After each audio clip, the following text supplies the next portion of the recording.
Welcome. I am truly grateful to have you here. Please, make yourself comfortable and take your time. This story was crafted with care, dedication, and deep respect for your attention. I hope it brings you joy, reflection, and perhaps even a touch of nostalgia. Once again, thank you for sharing a moment of your day with me. The year is 1347.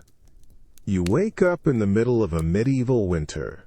One moment, you're lost in the thick, merciful embrace of sleep, a fleeting warmth clinging to you like a forgotten dream. The next, a monstrous metallic shriek tears through the darkness. It's the bell. Not a gentle chime, but an explosion of raw, vibrating sound that smashes against your skull, rattling your teeth, digging its claws into the very marrow of your bones. You flinch, a jolt of pure agony shooting through your temples. Your eyes snap open, but the world is still a canvas of absolute black. A moan escapes your lips, a low, guttural protest against this violent assault on your peace. The cold hits you immediately, an invisible, biting wolf. It's a familiar enemy, always lurking. Your breath condenses in a ghostly puff before you, proof of the frigid air that seeps through the cracks of your rough stone cell. You can hear it again, the bell's thunderous roar, echoing now, bouncing off the thick walls of the monastery. It's relentless, a cruel master demanding your immediate obedience. You squeeze your eyes shut, desperate to cling to the last vestiges of slumber, to ignore the insistent clamor, but it's futile. The sound invades everything, crushing any hope of rest, pulling you, unwilling, into the harsh reality of another day. Your muscles ache, even before you move.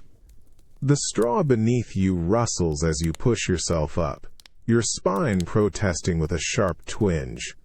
Your fingers, stiff and numb, brush against the coarse wool of your rough tunic. The fabric is icy against your skin, a shock that steals what little warmth you had managed to gather. You shiver, a full-body tremor that shakes you to the core. Around you in the shared dormitory, you hear other stirrings. A rustle from a nearby cot, a muffled cough, another soft groan. No words are exchanged, none are needed.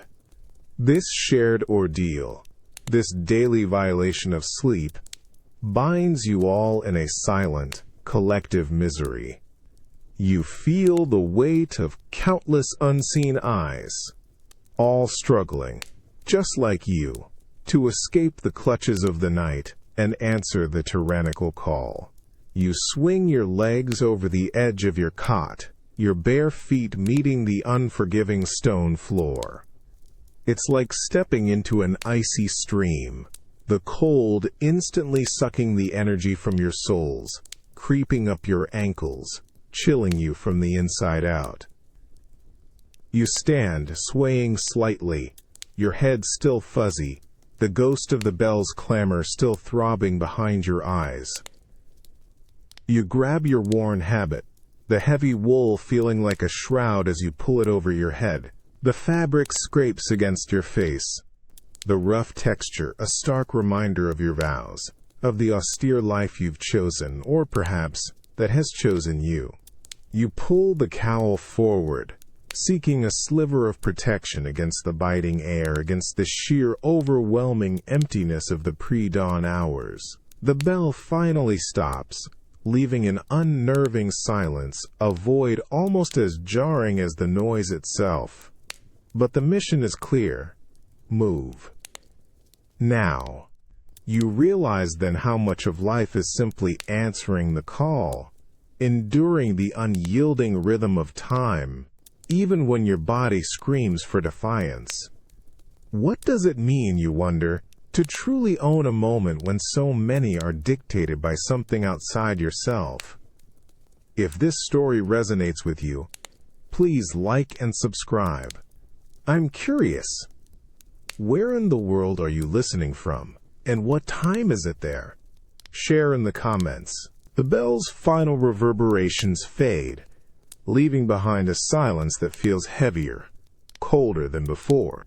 It's not a peaceful quiet, but a vast, empty space where the echoes of the metallic assault still shiver in the air.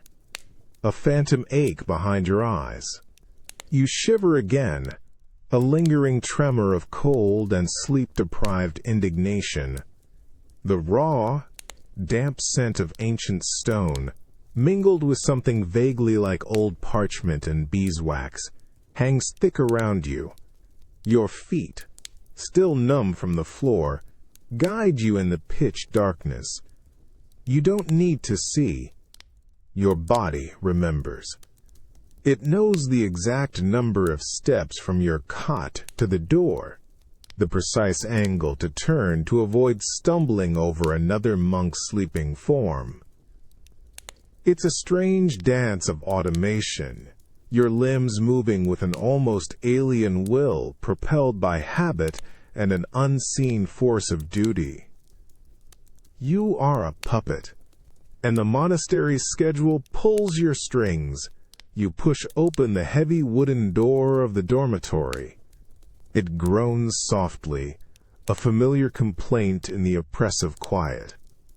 The corridor is a tunnel of inky blackness, yet you navigate it with uncanny precision. Your hand finds the cold, rough stone wall, a steadying presence as you move. You hear the shuffling of other feet ahead and behind you, a soft, rhythmic patter that gradually increases as more brothers emerge from their cells. It's a silent, spectral procession, a line of dark figures moving as one, their breathing shallow puffs in the frigid air. You smell the faint, distant scent of wood smoke now, a promise of a fire somewhere, though not for you, not yet. The air thickens with the communal breath of so many men, each exhaling their own cold, damp air. You can feel the slight drag of your rough habit against your legs as you walk, the scratchy wool, a constant minor irritation. Your stomach gives a low, hungry growl, an insistent reminder that the last meal was many hours ago, and dawn is still far off. The monastery is a living, breathing entity in these hours, its heartbeat measured by the methodical steps of its inhabitants. You turn a corner, your hand instinctively reaching for a wooden railing that isn't there, a phantom memory from another corridor. Your body corrects itself without conscious thought, already knowing the next archway, the dip in the flagstones, the slight incline before the chapel doors. It's as if your very flesh has absorbed the blueprints of this place, charting every path, anticipating every turn. You reach the large, heavy doors of the chapel. They stand slightly ajar, a sliver of candlelight piercing the gloom. As you push your way through, a wave of slightly warmer, incense-laced air washes over you. You step inside, and the faint light reveals other figures, already seated in their stalls, heads bowed. They are dark silhouettes against the flickering glow, their presence a silent testimony to resilience, to devotion, to the unyielding schedule that governs every breath. You find your place, the hard wooden bench a familiar seat beneath you. You kneel, the pain in your joints a dull throb, a silent chorus joining the rest of the monastery. And in that moment, as you begin the first prayer of the day, you realize that your body isn't just a vessel, it's a meticulously wound clock, each movement and sensation a chime in the monastery's tireless rhythm. The first note rises from the quiet, a low, resonant hum that seems to emerge from the very stones of the chapel. It's not a single voice, but a tapestry of sound, deep and ancient, weaving itself into the cold air. You feel it before you truly hear it. A subtle vibration starting deep in your chest. A low thrum that travels up your spine, settling behind your eyes. It's like the earth itself is sighing, a profound, solemn breath exhaled into the sacred space. Then, more voices join, one after another, layering themselves into the growing melody. You open your mouth, and your own voice emerges, a familiar, steady drone. It blends seamlessly with the others, becoming indistinguishable, part of a larger, living instrument. You are not singing. You are merely a conduit, a vessel through which this ancient sound passes. The words are Latin, repetitive, known by heart, recited countless times before. But tonight, they are not just words. They are pure sound, an elemental force. The chant fills the chapel, pressing against your eardrums, vibrating through the wooden stalls. You feel it in the soles of your feet, through the rough fabric of your habit. It's a physical sensation, almost a pressure, a gentle, insistent pushing against the edges of your awareness. The flickering candlelight dances on the rough stone pillars, casting long, shifting shadows that seem to sway in time with the ebb and flow of the voices. Your gaze drifts across the faces of the other brothers, barely visible in the dim light. Their eyes are closed or lowered, their expressions a mix of concentration and something deeper, a surrender. Their mouths open and close in unison, the mechanics of their breathing perfectly synchronized with yours, with everyone else's. You are a single, collective organism, a vast, many-mouthed creature, producing this singular sacred sound. The air in the chapel, once so frigid, begins to feel different. It's not exactly warm, but the sheer volume and continuous vibration of the chant seem to chase away some of the biting cold. It's a strange comfort, this shared resonance. The sound is a thick, invisible blanket, wrapping around you, pushing out the sharp edges of the pre-dawn world. Your thoughts, usually restless and scattered, become focused, narrowed by the relentless, hypnotic rhythm. You feel your own breath deepen, expand. Each exhalation carries the sound, each inhalation prepares for the next note. Your throat aches slightly, a dull burn that is almost pleasurable, a testament to the effort, the devotion. It's a demanding rhythm, this call and response, this ancient song that has echoed through these walls for centuries. You are part of an unbroken chain, a link in a melody that transcends time. As the chant continues, reaching its peak before gently descending, you feel a peculiar sense of lightness, a detachment. The body might be tired, cold, hungry, but the sound lifts you, carries you. It's not just a song, it's an experience, a journey. And for a few fleeting moments, within the heart of this sacred vibration, the world outside, with its darkness and its harsh demands, simply ceases to exist. You are nothing but sound, part of an endless hum, resonating in the marrow of your bones. The sustained hum of the Gregorian chant, a living, breathing thing that has filled the chapel for what feels like an eternity, suddenly wavers. It doesn't end with a gentle fade, but with an abrupt, almost violent cessation, like a candle flame snuffed out in a sudden gust of wind. One moment, your ears are awash in the deep, resonant waves of sacred sound. The next, you are plunged into an unnerving void. The silence that follows isn't peaceful. It's not the comforting quiet of a sleepy evening. This is a heavy, thick blanket of stillness that presses down on you, palpable and suffocating. It feels colder than the pre-dawn air, colder than the stone beneath your knees. A prickle of unease starts at the back of your neck, crawling up your scalp. Your muscles involuntarily tense, and you find yourself holding your breath, as if making any sound, even your own exhalation, would break a fragile, invisible seal.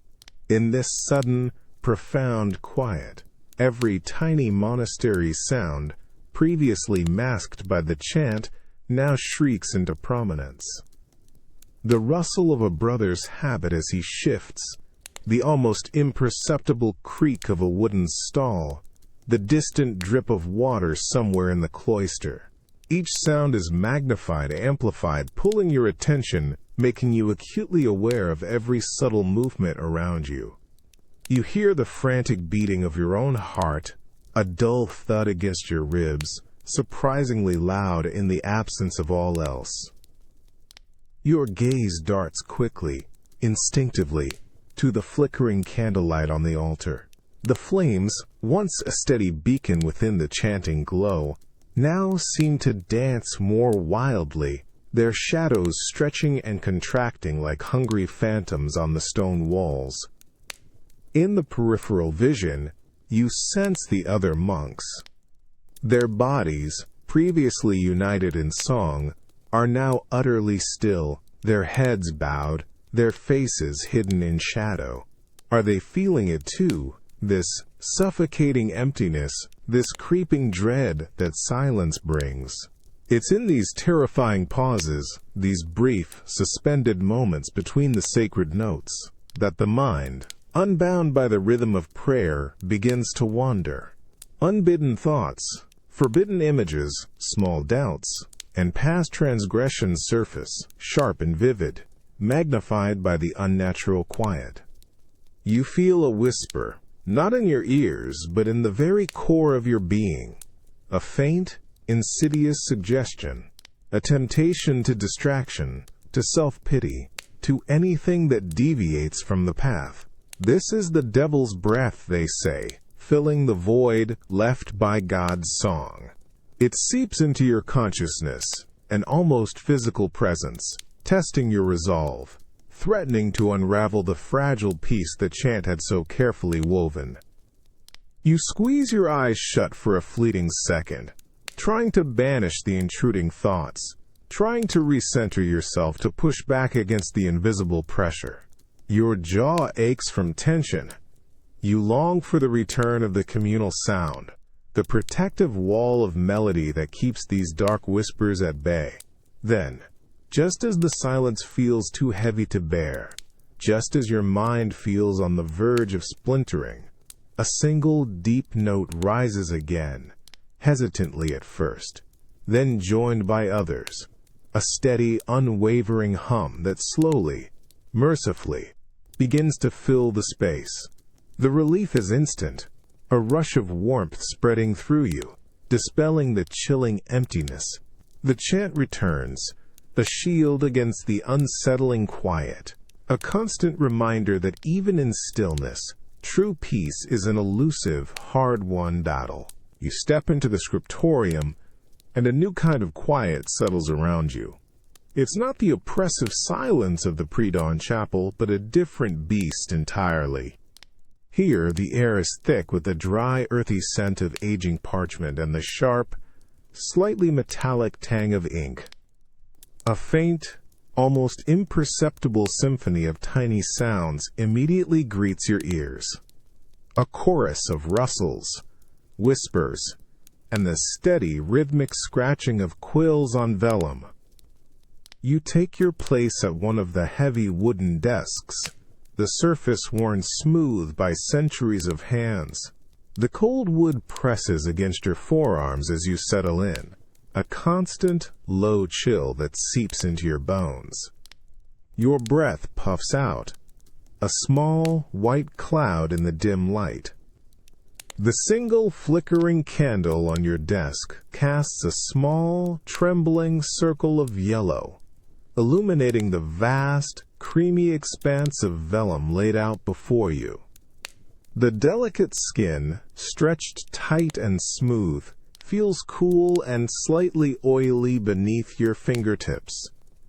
You pick up your quill, the feather surprisingly light yet firm in your grip. You dip its tip into the inkwell, a small clay pot of viscous black liquid. The ink clings to the feather, a tiny glistening bead. Then, with a practiced hand, you bring it down to the vellum. There it is, the sound. A soft, crisp scratch. It's a sound that defines this place, this work. Each stroke of the quill across the prepared animal skin is a tiny friction, a whisper against the material. You draw the first curve of a letter, then another, the black ink blooming momentarily before drying to a deep, permanent hue. With every careful downward pressure, every precise lift, you hear it, a persistent, delicate rasp, a gentle scraping, a testament to the slow, painstaking birth of words. Around you, other monks are similarly engaged. Their heads are bowed, their faces illuminated by their own private candles, casting their eyes in deep shadow. You hear their quills, too, a collective sound like 1,000 tiny insects working diligently in the quiet. Some scratch quickly, a flurry of rapid movements, while others are slower, more deliberate, each stroke a drawn-out sigh. The rhythm of these tiny sounds is almost hypnotic, a low hum that fills the room, preventing true silence from taking root. It's a purposeful sound, a sacred task being performed, line by arduous line. You focus, your eyes straining in the poor light, your back aching from the hunched posture. The ink, if you press too hard, bleeds. Too lightly, it skips. Each letter demands unwavering concentration. You feel the slight resistance of the vellum, the way it absorbs the ink, the faint tremor in your own hand as you strive for perfection. The air is still, save for these constant tiny sounds, and the occasional soft clearing of a throat from across the room. This is not a violent sound like the bell, nor an engulfing one like the chant. This is a meticulous, intimate sound, a testament to the preservation of knowledge, of history, one precise stroke at a time. In the relentless rhythm of the scratching quill, you feel a connection to something ancient and enduring, a small hand in a monumental task. The air in the scriptorium still hums with the soft, insistent scratching of quills, a comforting, familiar sound that forms the allowed backdrop to your work. Your eyes, already tired from hours of straining in the dim candlelight, trace the delicate curves of a new letter. The scent of ink and old parchment is a constant companion, dry and dusty, a heavy blanket that seems to absorb all extraneous noise. Your concentration is absolute, a fragile bubble in the solemn quiet. Then, a subtle tickle begins in your throat. It's a small irritation at first, easily ignored, but it grows, insidious and persistent. You try to swallow, a dry gulp that does little to soothe the rising itch.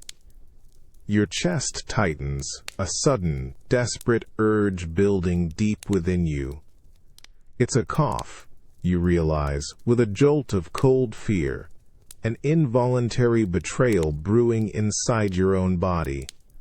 Panic flares. This is the scriptorium, a sanctuary of ordered sound. A cough here is not just a cough. It's a breach, A disruption, a loud, vulgar intrusion into the sacred industry of quiet. You clench your jaw, forcing your lips together, trying to stifle the rising spasm. Your eyes water, a desperate plea against the inevitable. You press a fist to your mouth, digging your knuckles into your teeth, trying to physically suppress the urge, to smother it before it can escape. But it's too strong. A sudden, involuntary husk bursts forth. Not a full, rattling cough, but a sharp, suppressed gasp. A tiny, explosive sound that feels deafening in the profound quiet. It's like a splintering branch in the middle of a vast, frozen forest. The scratching of quills, a continuous stream moments before, instantly falters, then stops. The air thickens, suddenly devoid of its industrious hum. The silence that follows is not the gentle hush of contemplation. It's a sharp, judging, heavy blanket that descends with chilling speed. You feel it, a physical weight pressing down on you. Every single eye in the scriptorium, you know without looking, is now fixed upon you. You don't need to see them. You feel their gaze, a collective prickle on your skin. Your cheeks flush with a furious, burning shame, a heat that rises despite the cold stone room. You keep your head bowed, your eyes fixed on the vellum, as if the intricate lettering holds the key to your vanishing act. But you can't disappear. You can feel the weight of their disapproval, a silent, powerful reprimand. A small human sound, a bodily rebellion, has become something more, a transgression. You've broken the spell, shattered the meticulous focus, and introduced an uncontrolled, messy reality into their ordered world. You hear the first tentative scratch of a quill resume, then another, a slow, grudging return to the symphony of work. But the rhythm is off now, broken.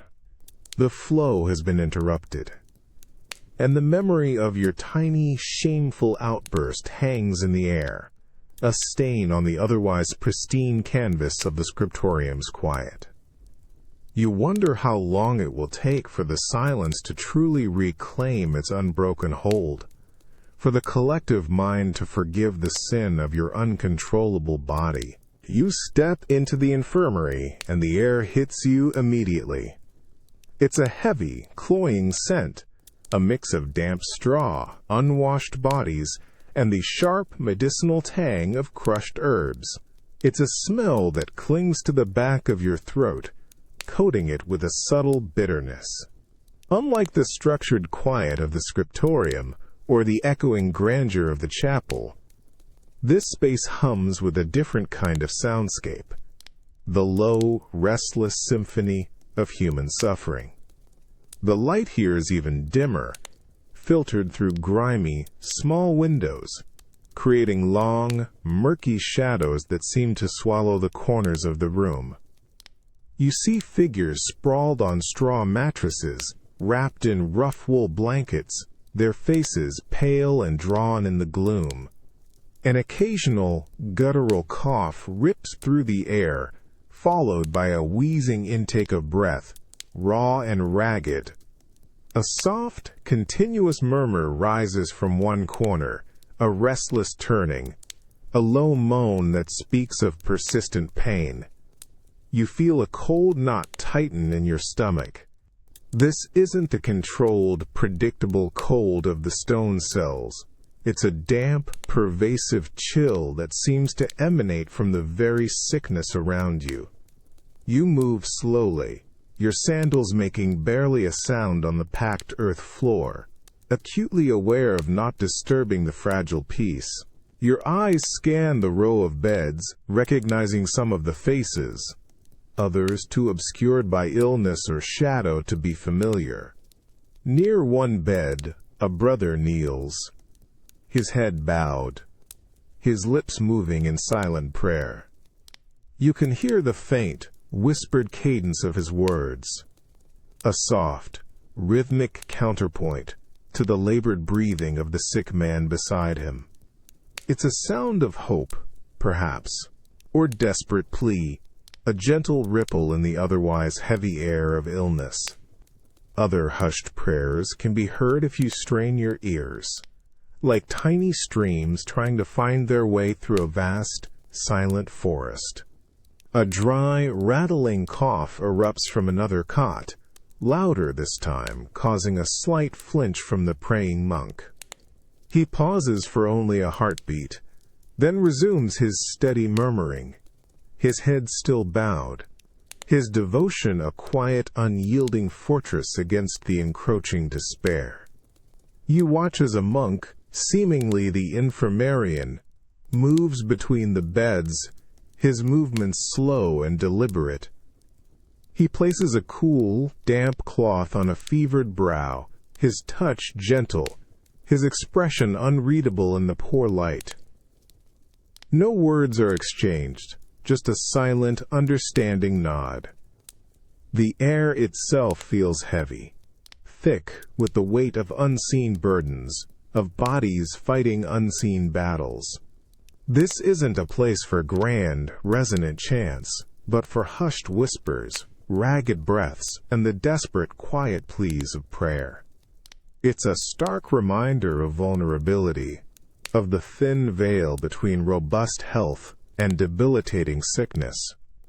Here the silence isn't a void to be filled, but a canvas upon which the raw sounds of life's struggle are painted, each breath, each groan, a lament, a testament to endurance. The low, restless symphony of the infirmary, the ragged breaths, the hushed murmurs, the soft, persistent moans, they all seem to hold their breath, faltering into a fragile, anticipatory quiet.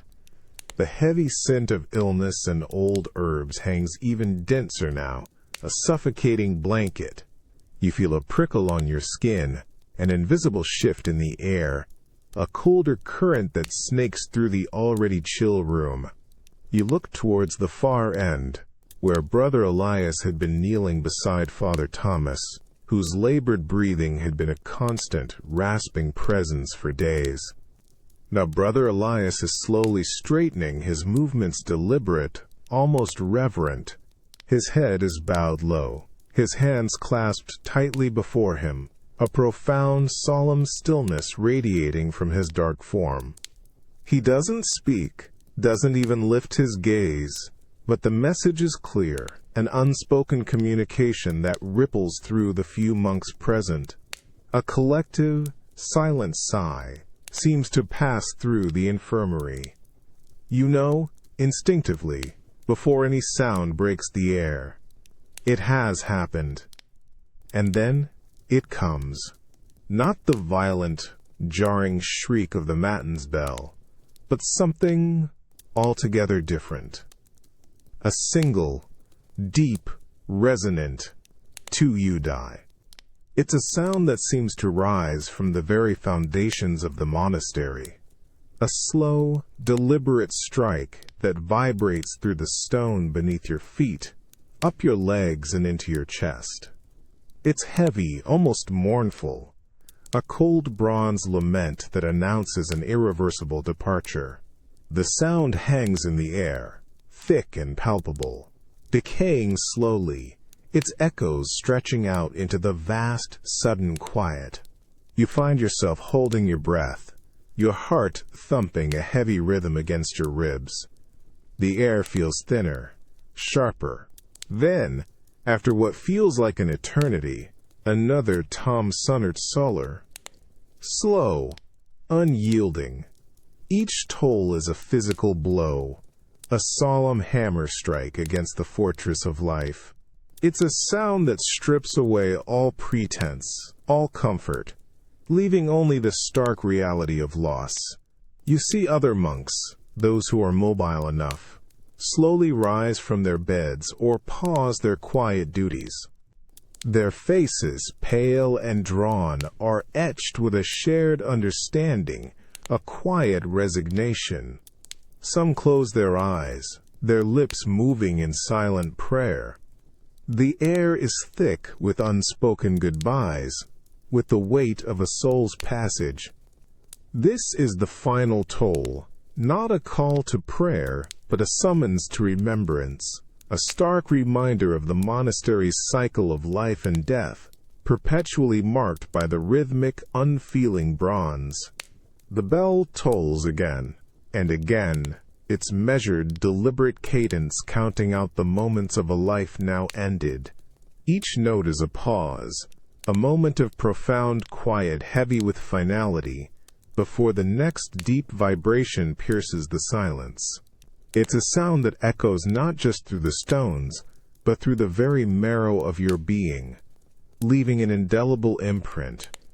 It reminds you that even within this unchanging routine, life's deepest mystery still unfolds, silent and stark, punctuated by the cold, metallic voice of the monastery. The moment you push open the heavy, creaking door to the forge, a blast of intense heat slams into your face. It's not a gentle warmth, but a physical assault. A dry, scorching wave that makes your skin prickle and your eyes sting. The air is thick with the acrid scent of burning coal and the sharp, metallic tang of hot iron, a smell that clings to the back of your throat and fills your lungs with a smoky density. Then, the sound. A thunderous, ear-splitting say-clang rips through the space, reverberating through your very bones. It's the sound of hammer on anvil, raw and untamed, a percussive roar that drowns out all thought, all internal quiet. Your teeth rattle with the force of it, and you feel the impact travel up from the packed earth floor, a deep tremor in your souls. Brother John, his face streaked with soot and sweat, stands before the glowing mouth of the furnace. His muscles ripple under his coarse tunic as he wields a heavy hammer, bringing it down with brutal, practiced force onto a piece of red-hot iron. Sparks fly, a brief, glittering shower of orange and yellow against the dark, smoke-stained walls. Each strike is deliberate, powerful, a testament to sheer physical might and unwavering focus. The furnace itself roars softly, a hungry, living entity, its incandescent maw-spitting orange light that dances wildly across Brother John's face, highlighting the lines of concentration around his eyes. You can feel the radiant heat from it even at this distance, a constant, oppressive warmth that pushes against your habit. Your brow already feels damp, and a bead of sweat traces a path down your temple.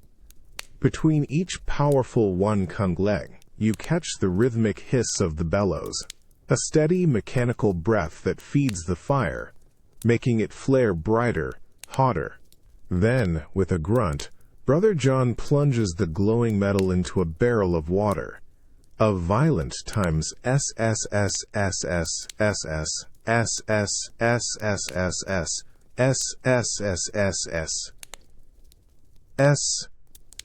erupts. A cloud of scalding steam billowing upwards, carrying with it the sharp, clean smell of quenched steel. It's a sound of transformation, of raw material yielding to will and fire. This is a world away from the hushed solemnity of the chapel, or the quiet scratch of the scriptorium. Here, the air vibrates with purposeful noise, a symphony of brute force in creation. There's no space for silent contemplation, no room for the insidious whispers of an empty mind.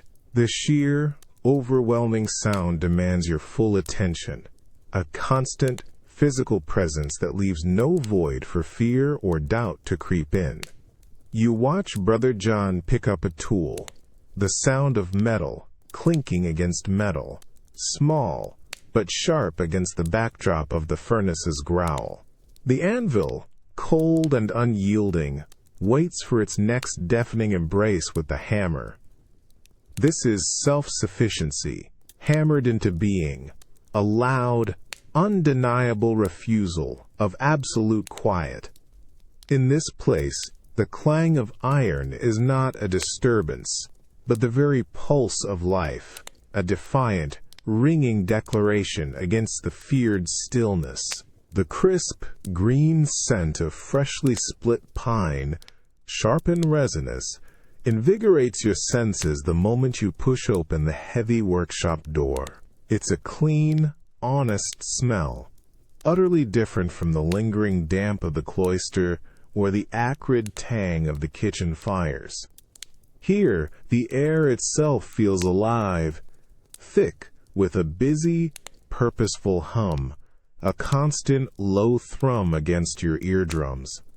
A deep, resonant fenore has you day, followed by a sharp, splintering crack, rips through the background noise. You flinch, an instinctive recoil, but then your eyes find Brother Thomas, his broad back straining, cleaving a thick log with an axe. Each blow is precise, powerful, sending shock waves through the packed earth floor beneath your sandals, vibrating up your legs. The sound is raw, unrefined, yet utterly necessary, the very essence of labor. It's a declaration against stillness, a physical manifestation of will. You move towards your own workbench, the surface scarred and gouged from countless hours of shaping wood. A piece of rough-hewn oak awaits, its grain a complex map beneath your fingertips. You reach for the plane, its cold steel blade glinting in the faint light, filtering through the high, dusty windows. As you begin to push it across the timber, a satisfying, continuous times SHHHHHK times sound emerges. A steady whisper of wood shavings curling away from the blade, smelling like sweet earth and sunshine.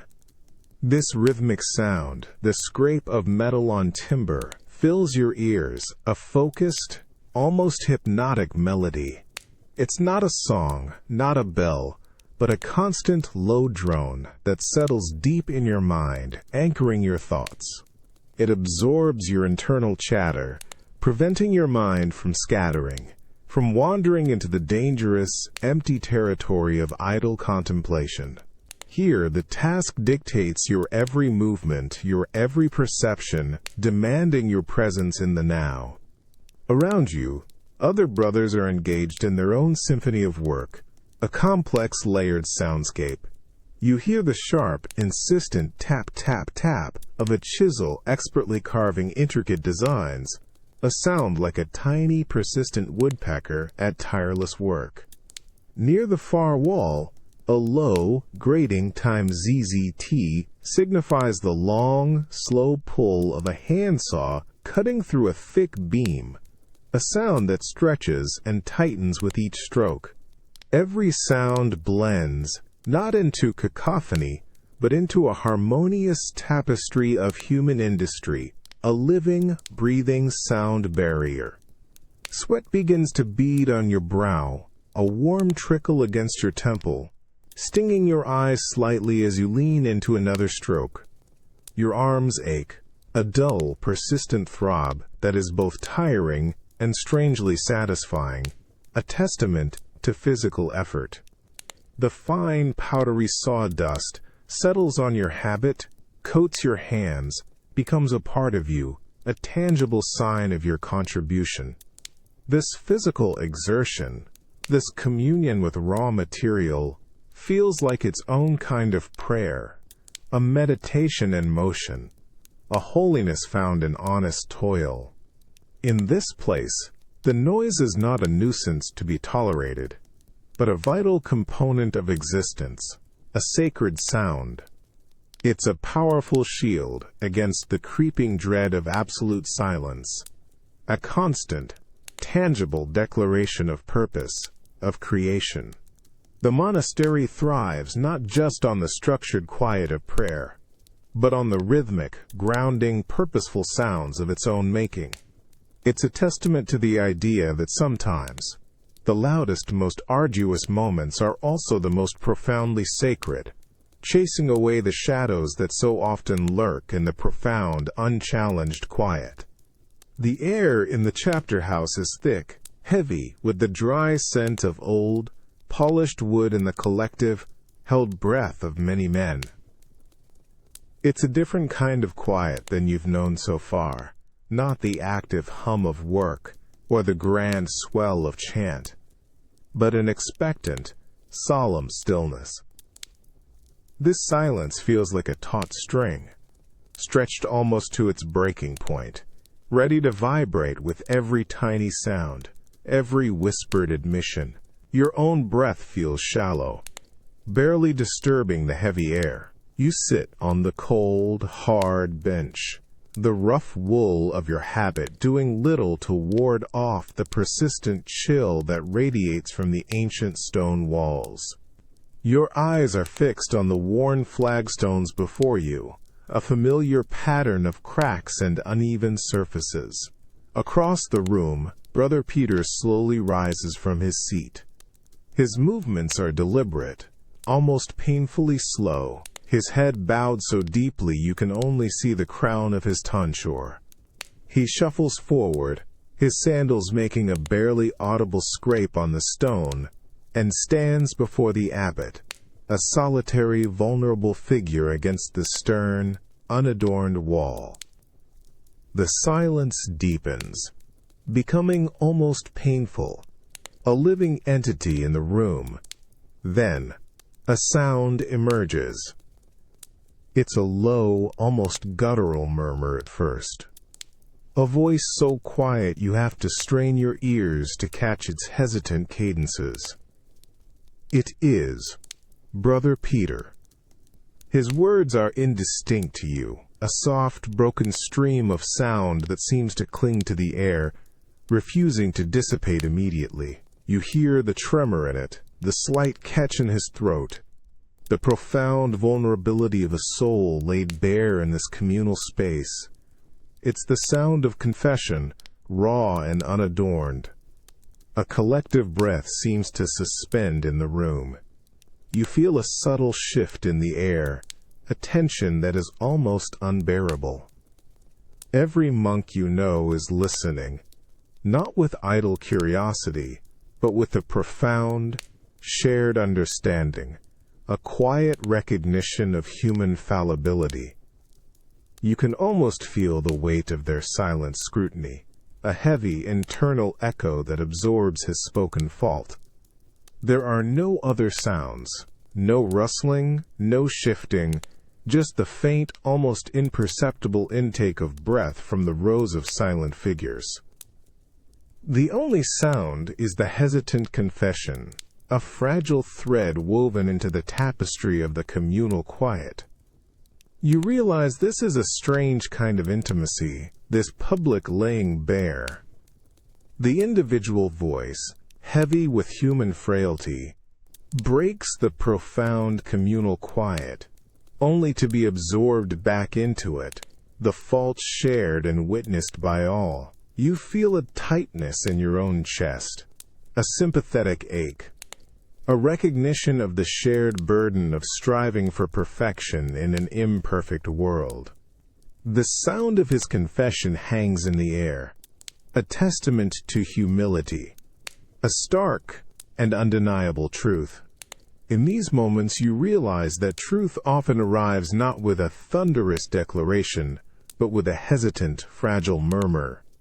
A sound so quiet it demands profound attention, binding everyone present in its vulnerability, reminding you that even the most devout among you are still, profoundly, human. The heavy, expectant quiet of the chapter house still presses down on you, even after Brother Peter's murmured confession has faded into the air. The dry scent of ancient wood and damp stone remains, but now a subtle, almost electric tension crackles beneath it. You watch as Brother Peter, his head still bowed, kneels before the abbot.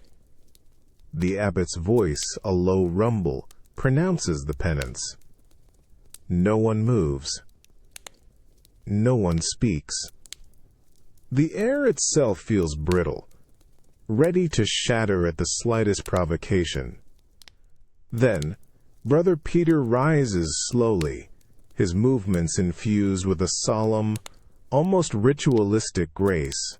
He turns, facing the assembled monks, and with a practiced, fluid motion unfastens his tunic, letting it fall open to expose his back. Your breath catches, a silent gasp in the communal quiet. The skin on his back is pale, stark against the dark wool, the subtle rise and fall of his breathing the only movement for a heartbeat. He then reaches for the scourge, a small, multi-thonged whip, no more than a few leather strips. The sight of it sends a chill through you, sharper than the room's cold. He raises it, the leather strips whispering through the air as he pulls his arm back.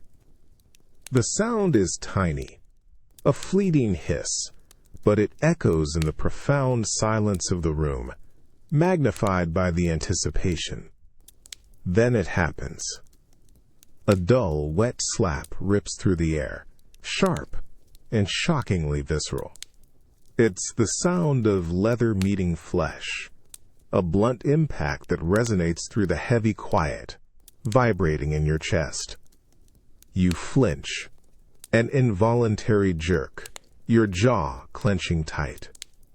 A faint, almost imperceptible tremor passes through the rows of monks, a collective intake of breath. No one cries out, no one gasps loudly, but you feel the discomfort, the shared pain, an invisible thread pulling at every heart. Brother Peter doesn't falter. He pulls back again, the leather whispering, and another slap rings out, slightly different this time, perhaps a little duller, a little deeper. Each strike is a deliberate punctuation mark in the suffocating silence, a rhythmic self-punishment performed with unwavering resolve. You hear the small, soft sounds of his effort, his controlled breathing, a low, steady exhale with each swing, a quiet intake before the next. There is no other sound, just the relentless, repetitive slap, turn, slap, dolling, leans, low, slap. Your eyes are fixed on the spectacle, a strange mix of reverence and revulsion swirling within you. You feel a burning in your own back, a phantom ache of empathy. This is penance, laid bare, not a whisper, not a prayer, but a raw physical act, a sensory spectacle for the community to witness. It's a sound that refuses the devil a foothold in quiet, replacing mental torment with undeniable, cleansing pain. The air thickens with the unspoken weight of collective sin and individual atonement.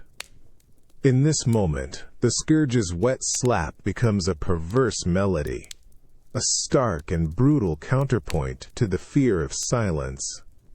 It is loud, undeniable, a declaration of intent, a visceral reminder that even the deepest quiet must sometimes be broken by the sharp, unforgiving truth of self-discipline. This noise isn't merely tolerated. It's an essential, terrifying sound of spiritual purification, echoing in the depths of your very soul.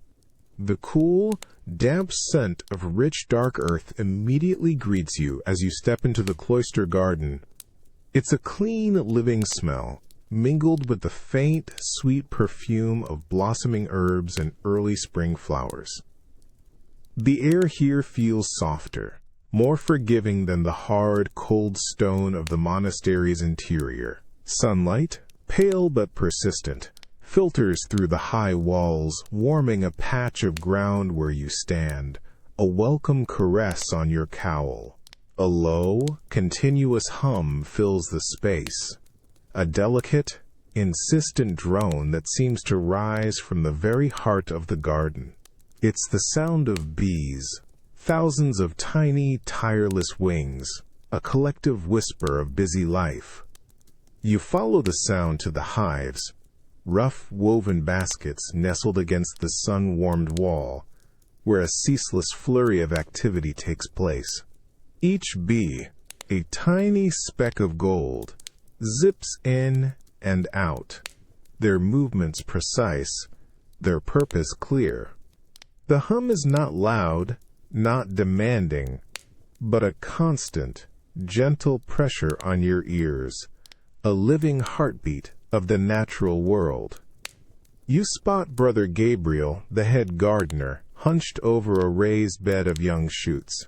His hands, gnarled and stained with soil, move with a quiet, practiced grace.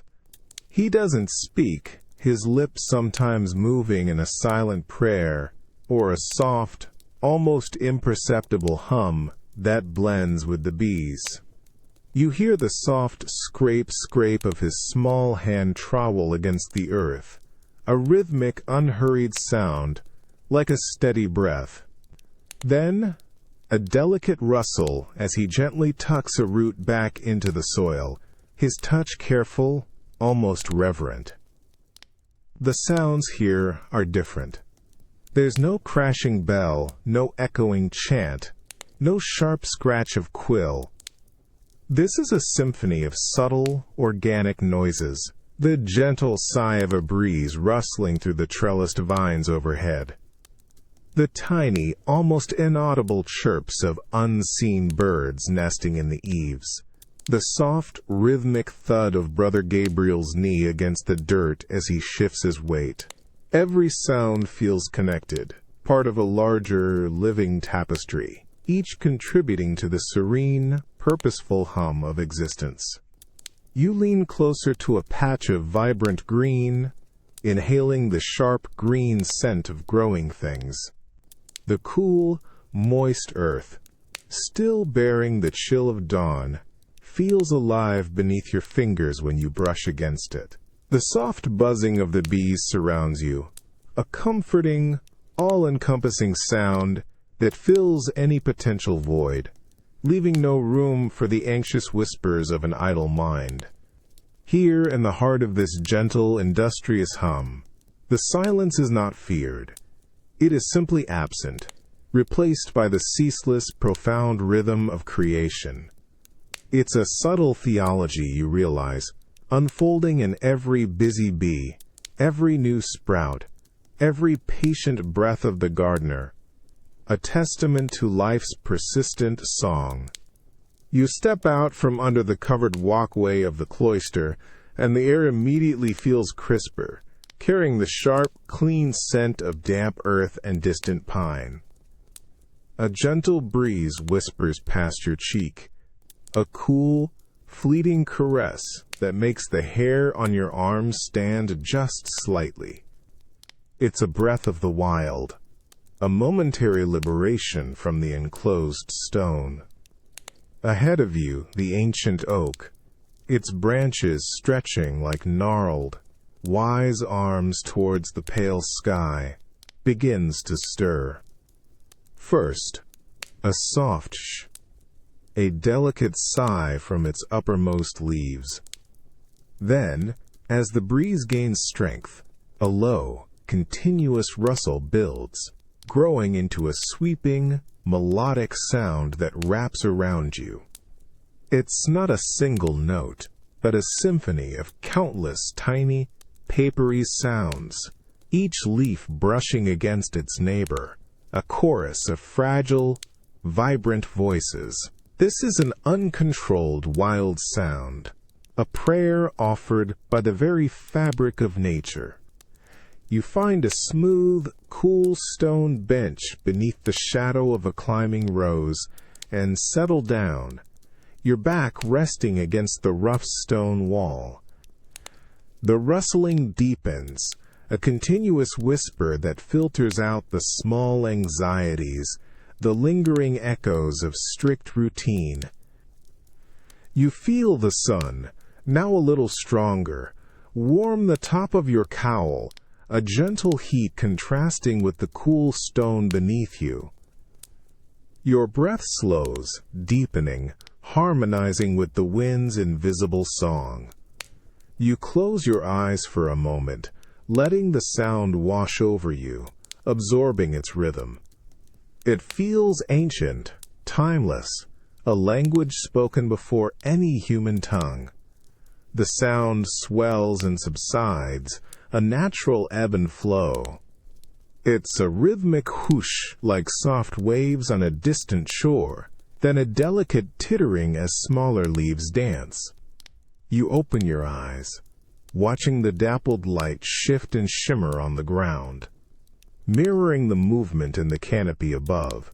Your gaze tracks a single leaf, caught in a swirling eddy of air, dancing a silent, intricate ballet before settling gently back onto its branch. The quiet activity around you is profound. Bees hum softly in the distant hives, a faint, consistent thrumming underneath the primary sound of the leaves. A distant bird gives a single, clear chirp, then falls silent again, as if listening. You see no specific form of God here, no gilded altar or sacred text. There is no deliberate, man-made noise to chase away perceived demons. Yet, in this simple, ceaseless murmuring of leaves, in this raw, elemental voice of the world, you feel a profound presence. It is a different kind of communion, a conversation not of words, but of sensation and sound. Here, outside the chapel walls, the world itself seems to pray, and you are simply a witness, deeply immersed in its gentle, ceaseless petition. It's a peace found not in forced quiet, but in the vibrant, unceasing hum of life. The moment you step beyond the monastery gates, a wall of sound hits you like a physical blow. It's not a single noise, but a roaring, chaotic ocean of competing clamor, utterly unlike anything within the quiet, ordered stone walls. Your ears, accustomed to measured bells and solemn chants, feel assaulted, overwhelmed. The air itself is a thick, swirling tapestry of smells, the acrid tang of animal manure, the greasy sweetness of roasting meat, stale ale, cheap perfume, unwashed bodies, and something vaguely metallic, like blood or rust. It clings to your habit, seeps into your lungs, a raw, earthy assault on your senses. Your stomach churns, a mix of unfamiliarity and the sheer force of it all. Ahead, the market square explodes into a riot of color and movement. Merchants bellow their wares, their voices hoarse and relentless, cutting through the din. "Fresh fish! Get your fish!" one shouts, his voice a gravelly bark. "Fine linens! Best prices!" another shrieks, higher and more piercing. Beneath these human shouts, a frantic symphony of animal sounds erupts, pigs squealing, chickens clucking nervously in cages, the dull, rhythmic clip-clop of a distant horse and cart on the cobblestones. It's a living, breathing beast of noise. You are immediately swallowed by a sea of jostling bodies. Rough wool, coarse linen, and the occasional glint of cheap metal armor brush against your own habit. You feel the constant pressure of strangers, their elbows, their baskets, their hurried footsteps pushing and pulling you in every direction. The ground beneath your sandals is uneven, muddy in places, slick with unknown liquids in others. You instinctively pull your cowl further forward, trying to shrink, to disappear amidst the chaos, but it's futile. A burst of raucous laughter erupts nearby, followed by a slurred curse, sharp and jarring. You see a man, red-faced and boisterous, gesturing wildly with a tankard of ale, his movements wide and uninhibited. His eyes, though, are quick, darting, assessing. There's a constant, low murmur of conversation, a ceaseless, indistinct chatter that forms a dizzying undercurrent to the louder shouts. It's a torrent of untamed voices, each seeking to dominate, to be heard, to stake its claim in this vibrant, grimy world. You try to focus, to discern individual sounds, but they merge, a relentless, deafening cacophony. The clang of a blacksmith's hammer from a nearby alley fights with the reedy tune of a street musician. The sharp crack of a whip meant for a stubborn donkey competes with the insistent rattle of dice from a shadowy corner. It's a world where silence doesn't just feel absent. It feels impossible, utterly defeated by the relentless, all-consuming noise of human commerce and earthly life. Every sound here feels like a temptation, a distraction, a vivid, undeniable reminder of a world you have forsaken, a world teeming with unbridled human passion and mundane clamor. The roar of the market square begins to recede behind you, not suddenly, but with a slow, grinding withdrawal. Each step you take away from its heart dulls the deafening clamor, turning the shouts into a muffled drone, the animal cries into distant whispers, the clatter of carts into a faint rumble. A strange, almost unsettling quiet begins to creep back, pressing against your ears, making the air feel thinner, colder. Your head still throbs from the assault of sound, a lingering phantom ache that refuses to vanish entirely. But as the noise fades, something else intensifies, sharpened by the returning monastic hush. It's the smell. A dense, cloying tapestry of the world outside, clinging to your habit, embedded in your very hair. The greasy sweetness of roasting meat, heavy and rich, still dances in your nostrils, mingling with the sharp tang of stale ale and the faint, unsettling whiff of unwashed bodies. There's the earthy pungency of fresh manure from the livestock, the subtle, cloying sweetness of cheap perfumes worn by market women, and a ghost of something metallic, like spilled blood on cobblestones. You pull your cowl tighter, instinctively, as if the rough wool could somehow filter the insidious odors, cleanse the air you breathe. But it's futile. The scents are new you, a part of you now, carried back through the imposing, heavy monastery gates that creak shut behind you with a dull, resonant thud. The familiar, damp, earthy smell of the cloister, usually so comforting, now feels invaded, tainted by these vibrant, worldly intruders. Your sandals, still gritty with the mud and refuse of the market, scrape faintly on the clean stone floor of the inner courtyard. Each step feels like an intrusion, a tracking in of the profane. You cast a quick glance at the gatekeeper, who stands silently, his face impassive, but you feel a knowing presence, a shared understanding of the invisible baggage you carry. He doesn't need to speak. The air itself is loud with the story of your temporary journey beyond the sacred walls. The monastery's ordered silence, usually a source of peace, now feels different. It's no longer empty, but filled with the ghost whispers of the market, with the vibrant, earthy echoes of a life you swore to abandon, the cloying scent of cheap spices, the memory of a hearty laugh, the glimpse of a colorful stall. These vivid fragments persist, stubborn and insistent, refusing to be banished by the return to quiet. They feel like small, insidious temptations, clinging to your soul as surely as the smells cling to your habit. You find yourself breathing shallower, almost hesitantly, as if to avoid inhaling any more of the lingering secular world. The silence within the monastery is meant to clear the mind, to invite contemplation, but now it merely serves as a stage for these worldly memories to play upon.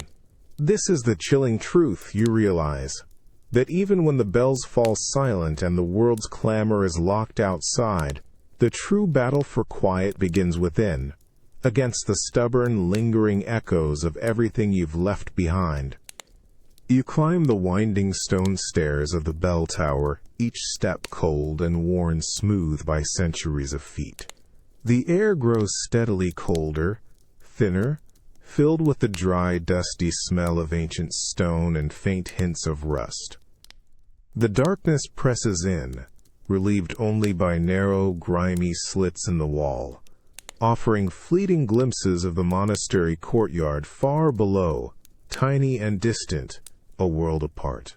Your breath puffs out, visible in the frigid air, and your leg muscles already ache from the relentless ascent. The height itself feels daunting, a profound solitude at the top of the world. You finally reach the belfry chamber, a vast, echoing space where the enormous bronze bell hangs, a silent, imposing giant. Its surface, dull and green with age, gleams faintly in the scarce light that filters through the arched openings. The air here is still, heavy with an almost reverent quiet, a stark contrast to the thunder you are about to unleash. You feel a strange sense of anticipation, a mixture of dread and a familiar, deep-seated purpose that has been passed down through generations of bell ringers. Your gaze settles on the thick, coarse rope dangling from the bell's clapper, reaching almost to the floor. It's thicker than your wrist, rough with age, its fibers worn smooth in places, surprisingly cold and slightly damp to the touch. You grip it, the stiff strands digging into your palm, and feel its immense, unyielding weight. This isn't a gentle tug. This is a profound test of strength, a battle of human will and muscle against tons of ancient, resistant bronze. You brace yourself, planting your feet firmly on the uneven stone floor, feeling the cold seep up through your sandals. Taking a deep breath that tastes of dust and old stone, you lean back with all your might, putting your entire body into the pull. The rope strains, taut as a bowstring, and you feel the immense, unyielding resistance. Your shoulders scream with effort, your back protests with a sharp twinge, and your feet almost slip on the worn stone. It's pure, raw exertion, a surge of adrenaline pushing against the monumental inertia of the bell. Then, with a groan that seems to echo from the very core of the tower itself, the massive bell begins to sway, slowly at first, like a drowsy giant, then gaining momentum with each powerful pull you give. The rope rips through your hands, burning despite the biting cold, leaving your palms raw and stinging. You time your next effort, pulling harder, releasing, pulling again, locked in a rhythmic struggle. And then it erupts. A deafening physical thwoom blasts through the belfry. It's not just a sound you hear with your ears. It's a colossal force that slams into you, vibrating through the thick stone walls, up the taut rope, and into your very bones. Your eardrums throb with a dull ache, your chest feels hollowed out, and for a fleeting moment you feel utterly swallowed by the immense, vibrating wave of sound. The very air shimmers, distorted by the sheer, unbridled volume. You are inside the sound, part of its terrible, magnificent birth. You continue to pull, instinctively, rhythmically, your body now an extension of the bell's monumental, deafening swing. Each pull, each release, each resounding thwoom is a solitary act of defiance, a profound physical labor that carves sound out of the vast, potential silence. Your breath comes in ragged gasps, sweat drips from your brow despite the chill, but you persevere. You know that this single, powerful noise, produced through sheer grit, is the lifeline, the constant declaration against the dreaded void, a solitary burden born in the deafening heart of the tower, binding the monastery to its ancient, unyielding rhythm. The colossal bronze bell has finally stilled, its immense, deafening roar slowly fading into a lingering hum that still vibrates deep within your skull. Your ears ring, a high-pitched, insistent whine that drowns out all other sound for a moment, a phantom echo of the sheer force you've just unleashed. You lean heavily against the cold, rough stone wall of the belfry, your muscles trembling with the brutal exertion. Sweat, cold now, trickles down your temples, and your breath comes in ragged, wheezing gasps, tasting of rust and exhaustion. The air here at the top of the tower is sharp, thin, and bitterly cold. A powerful gust of wind rushes through the arched openings, tugging at your habit, a stark contrast to the oppressive heat generated by your recent effort. It sweeps away the last vestiges of the bell's metallic clamor, leaving a different kind of quiet behind.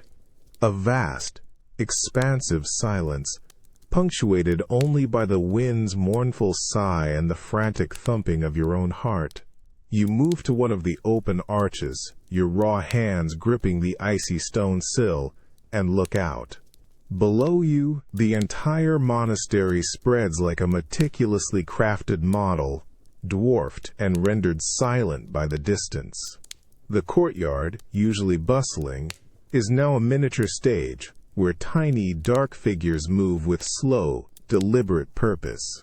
You see brothers emerging from the scriptorium, their heads still bent, their steps unhurried, making their way towards the refectory for the morning meal. Others are already heading towards the gardens, mere specks against the emerging green. From this isolated height, their movements seem strangely synchronized, a silent ballet unfolding in response to the great, thunderous command you just gave. You are literally above it all, removed, yet intimately connected to every single activity, every turning of their communal day. Your solitary, straining effort with that massive rope has set their world in motion, dictated their pace, called them from their tasks or to their prayers.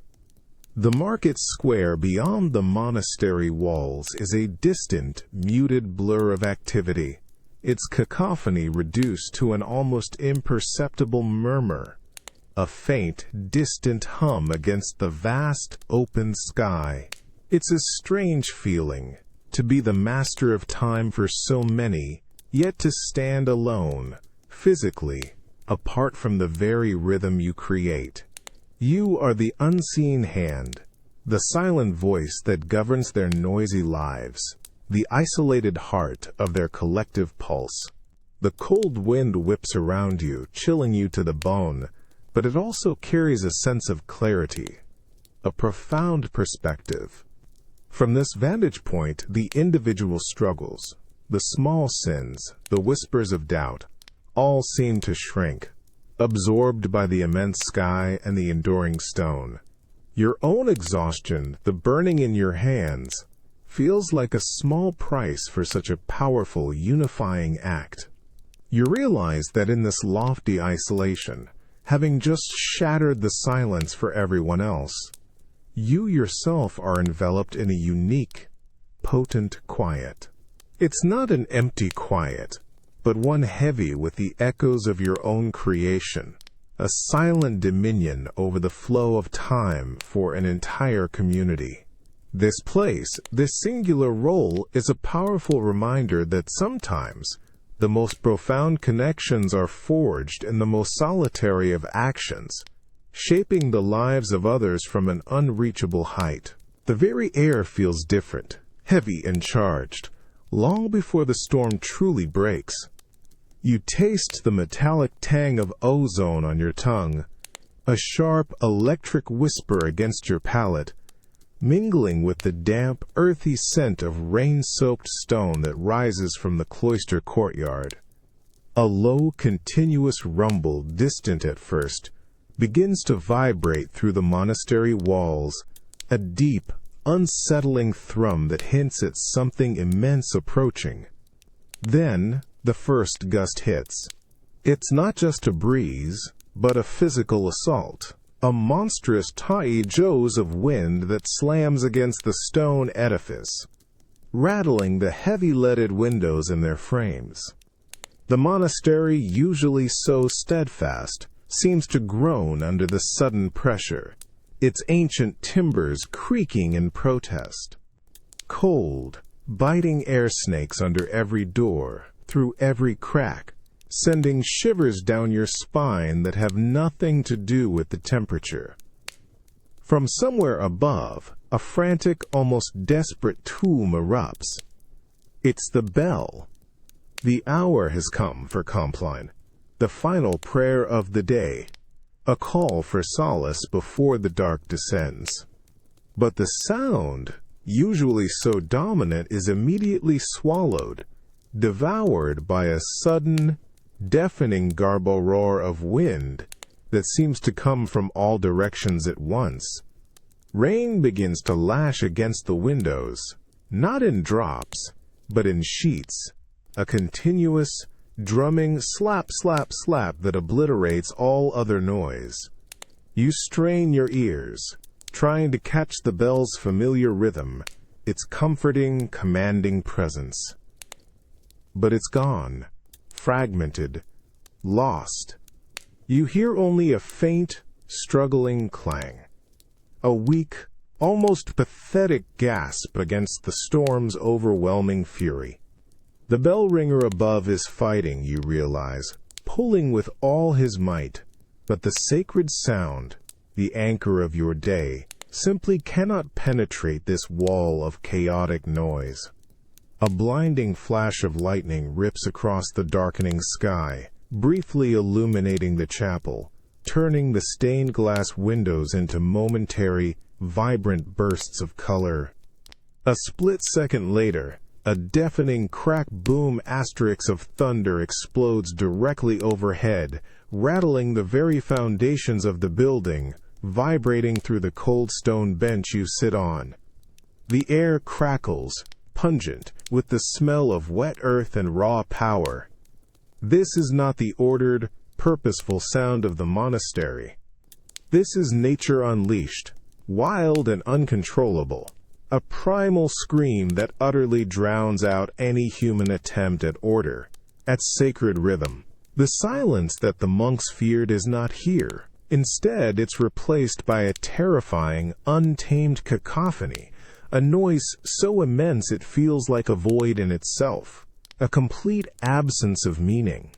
The absence of the bell's clear, guiding voice leaves you feeling untethered, adrift in a sea of raw, formless sound.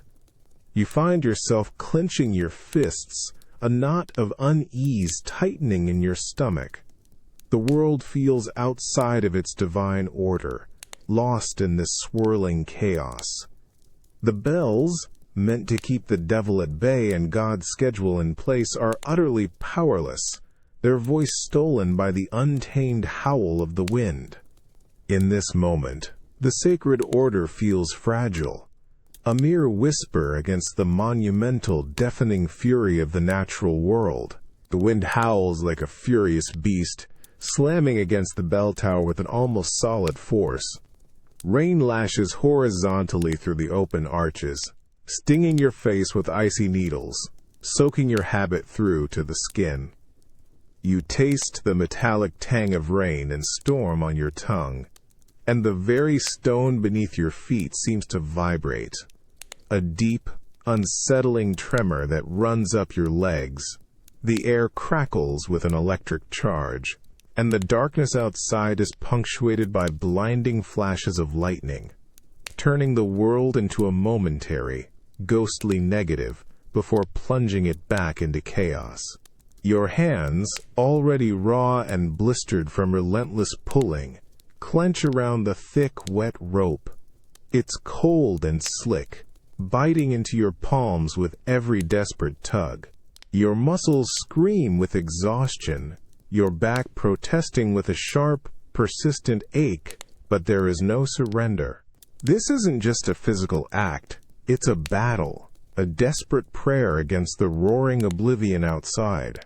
You pull, lean back, release, pull again, forcing your protesting body to match the storm's relentless fury.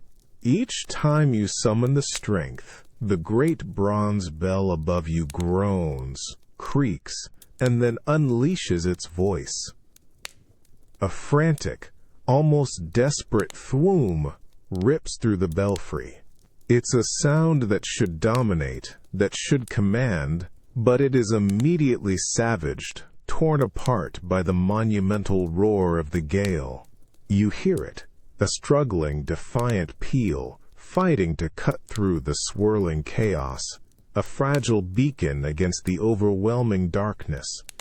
Lightning flashes again, illuminating the tower's interior, showing Brother Elias, his face a mask of strained effort, his knuckles white on his own rope. His eyes meet yours for a fleeting second, a shared recognition of the monumental task, the desperate fight. No words are needed. You are both soldiers in this auditory war, wielding bronze and rope against the demons that ride the winds. Another deafening crack boom of thunder explodes, shaking the very stones, momentarily drowning out even the bell's desperate cry.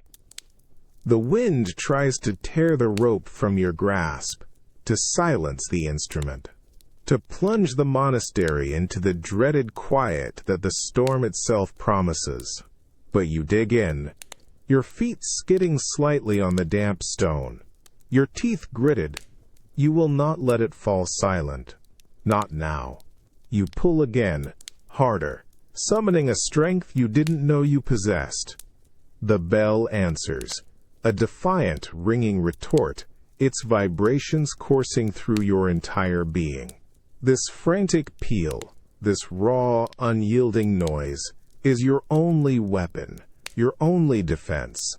It's a furious, desperate declaration against the chaos, a human will asserting itself against the monstrous, terrifying silence of the storm. The cloister is steeped in its customary, structured quiet, a gentle hum of stillness broken only by the distant, rhythmic scratching of quills from the scriptorium, or the soft, barely audible rustle of a turning page from a nearby brother. The air is cool, carrying the familiar, subtle scent of damp stone and aged parchment. It's a peace earned, a quiet maintained by centuries of dedicated effort. You sit on a cold, stone bench, your eyes tracing the intricate patterns of light and shadow cast by the arched columns. Your breathing is slow, even. A quiet rhythm that matches the steady, internal pulse of the monastery. It's a moment of profound, almost sacred calm, a fragile bubble of serenity against the turbulent world outside. Then, a foreign sound. It starts faintly, a subtle disturbance, a distant, irregular thud-thud from beyond the main gates. Your head tilts, almost imperceptibly, your ears straining, trying to identify the intrusion. It's not the measured, predictable clang of a bell, nor the familiar creak of a cart. This is different. It's irregular, unpredictable. The distant sounds grow clearer, closer, A sharp, distinct stree against stone, followed by a lighter scuff, then another clack. These are not the soft, almost silent shuffles of a monk's sandals. No, these are solid, heavy impacts. The distinct sound of hard leather boots on ancient flagstones. They echo, sharply, unnaturally loud in the cloister's profound quiet. Each step feels like a violation, a jarring intrusion into the monastery's carefully constructed silence. You lift your gaze and see other monks in the cloister, their heads also subtly turning, their eyes narrowed, a collective tension rippling through the normally placid figures.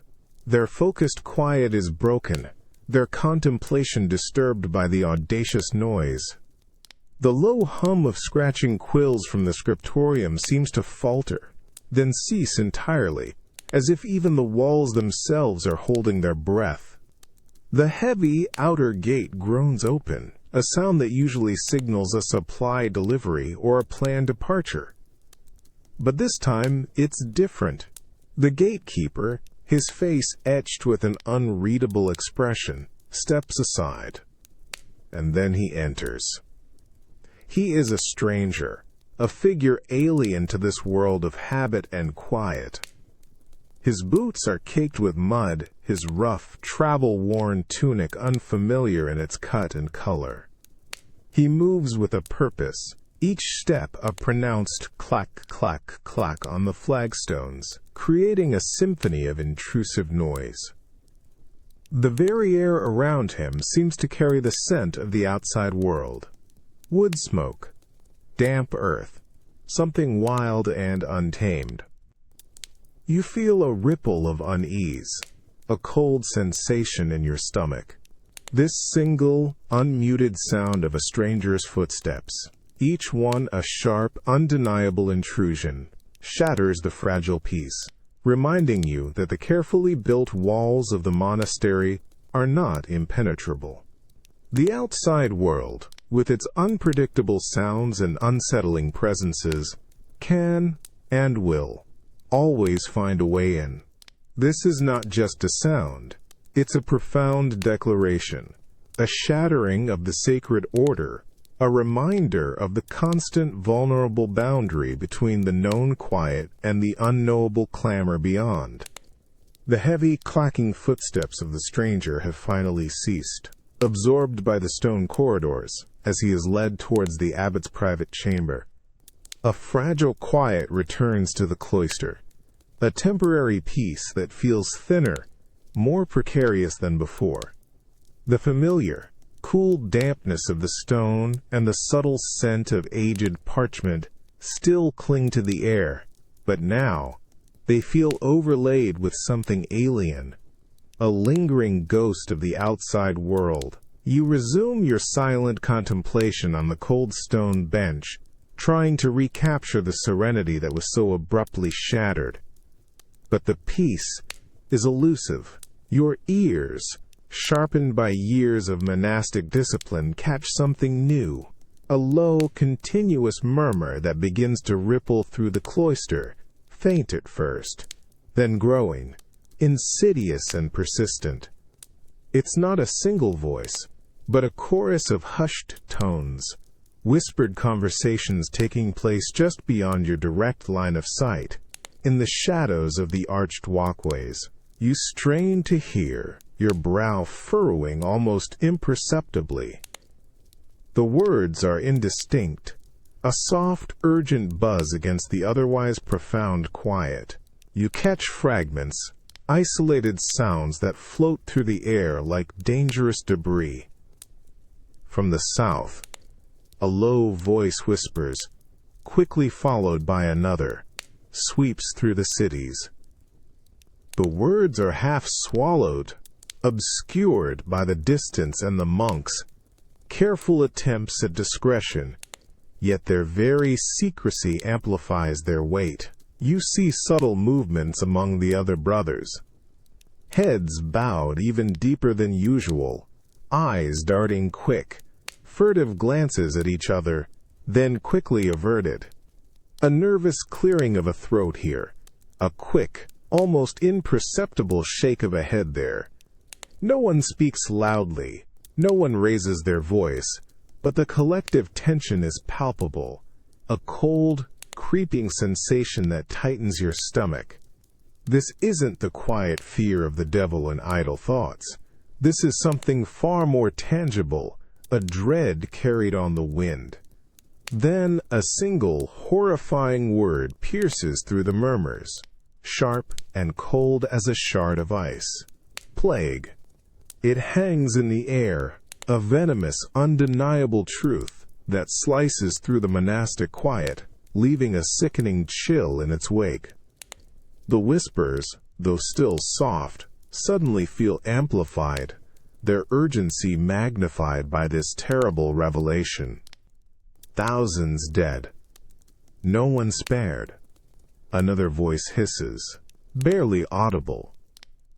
Yet its meaning is deafening. The sacred wall of your isolation, carefully built over years of detachment from the world, feels cracked, crumbling.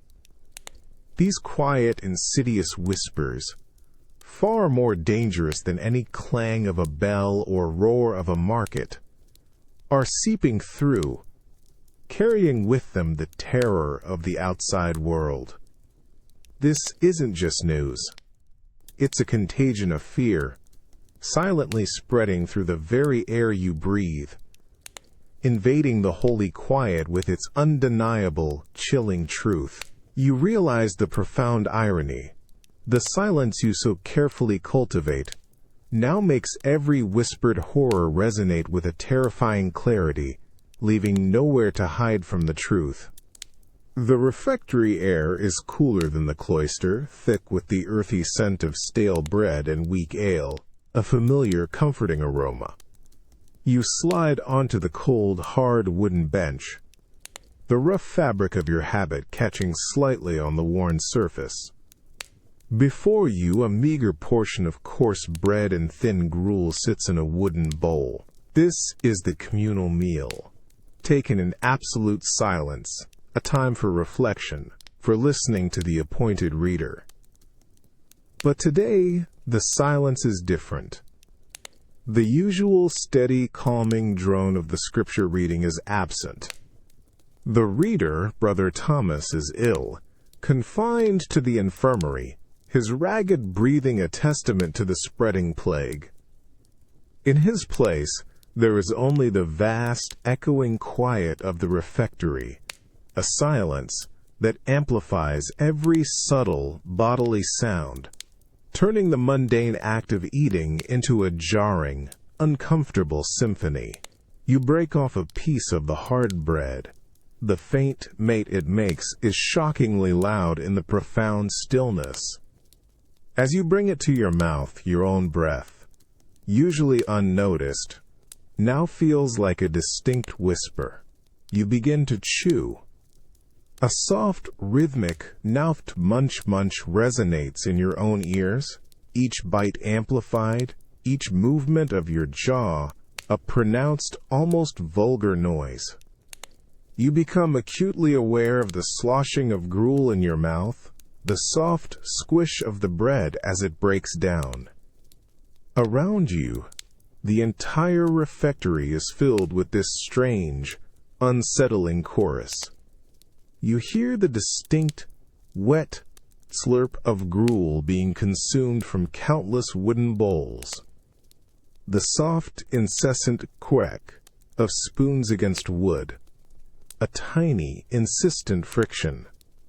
And then, the collective, rhythmic, chomp, chomp, chomp of many mouths chewing, each sound distinct, each sound amplified by the surrounding quiet.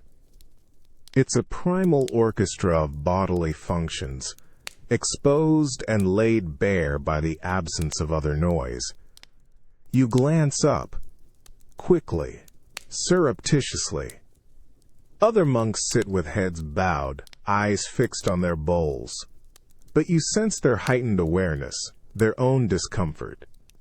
The usual mask of calm seems to be strained. A subtle tension in their shoulders, a rigidity in their posture. No one dares to speak, to break the rule of silence, but the very air feels thick with unspoken acknowledgement of this raw, amplified reality. Each swallow becomes a conscious act, a small, distinct gulp that feels embarrassingly loud. The dry, earthy taste of the bread, the bland warmth of the gruel, usually simple sustenance, now feels intense, demanding. Your senses are overwhelmed not by external clamor, but by the internal sounds of your own body, and the bodies around you, magnified by the very quiet intended for contemplation. This is not the devil's breath in the pause between notes. This is the devil's breath in the sound of basic survival, a chilling reminder of your own physical animal nature. In this unnerving silence, you realize that true quiet is never truly empty. It merely allows other sounds to rise, to assert their presence, often sounds that are far more intimate and unsettling than any external noise. The refectory, without the guiding voice of Scripture, becomes a stage for the amplified sounds of human existence, each chew, each swallow, a stark, uncomfortable declaration of being, a chorus of fragile, fleshy life in the face of an encroaching silent death. The refectory still carries the earthy scent of stale bread and weak ale, a familiar comfort, yet an underlying tension from the previous silent meal still prickles at the edges of the air. You sit on the cold, hard wooden bench, the rough wool of your habit, a constant, scratchy presence against your skin. Before you, a fresh portion of coarse bread and thin gruel awaits, but this time, a different kind of sound fills the vast, echoing space. A new lector has taken the place of Brother Thomas. His voice, though not the familiar rumble, rises steadily from the elevated pulpit. It's a distinct monotone, not melodious like the Gregorian chant, nor sharp like the bell. This is a voice designed for endurance, for steady, unwavering delivery, a flat, even cadence that flows without rise or fall, without emotion. It is a continuous, unbroken stream of Latin words, a purposeful river of sound meant to wash away the detritus of idle thought. You begin to eat, breaking off a piece of bread, the faint crack of the crust now absorbed by the lector's drone. The soft scrape of your spoon against the wooden bowl, the quiet slurp of gruel, these bodily sounds, so jarringly amplified before, are now gently muffled, pushed into the background by the relentless, unwavering flow of words. It's a profound relief, a re-establishment of order, an auditory shield against the too loud internal world. Your mind, so recently assaulted by the whispers of plague and the cacophony of the market, now finds a strange, almost hypnotic rhythm in the lector's voice. You don't grasp every word. The Latin is familiar, but the monotone discourages deep intellectual engagement. Instead, the sound itself becomes the focus. It's a steady, gentle pressure on your ears, a continuous hum that fills every corner of the refectory, chasing away the intrusive memories, the creeping anxieties, the small doubts that fester in absolute quiet. You feel the simple warmth of the gruel in your mouth, the earthy taste of the bread, grounding sensations that are now protected from the sharp edges of thought. Your gaze drifts across the other monks.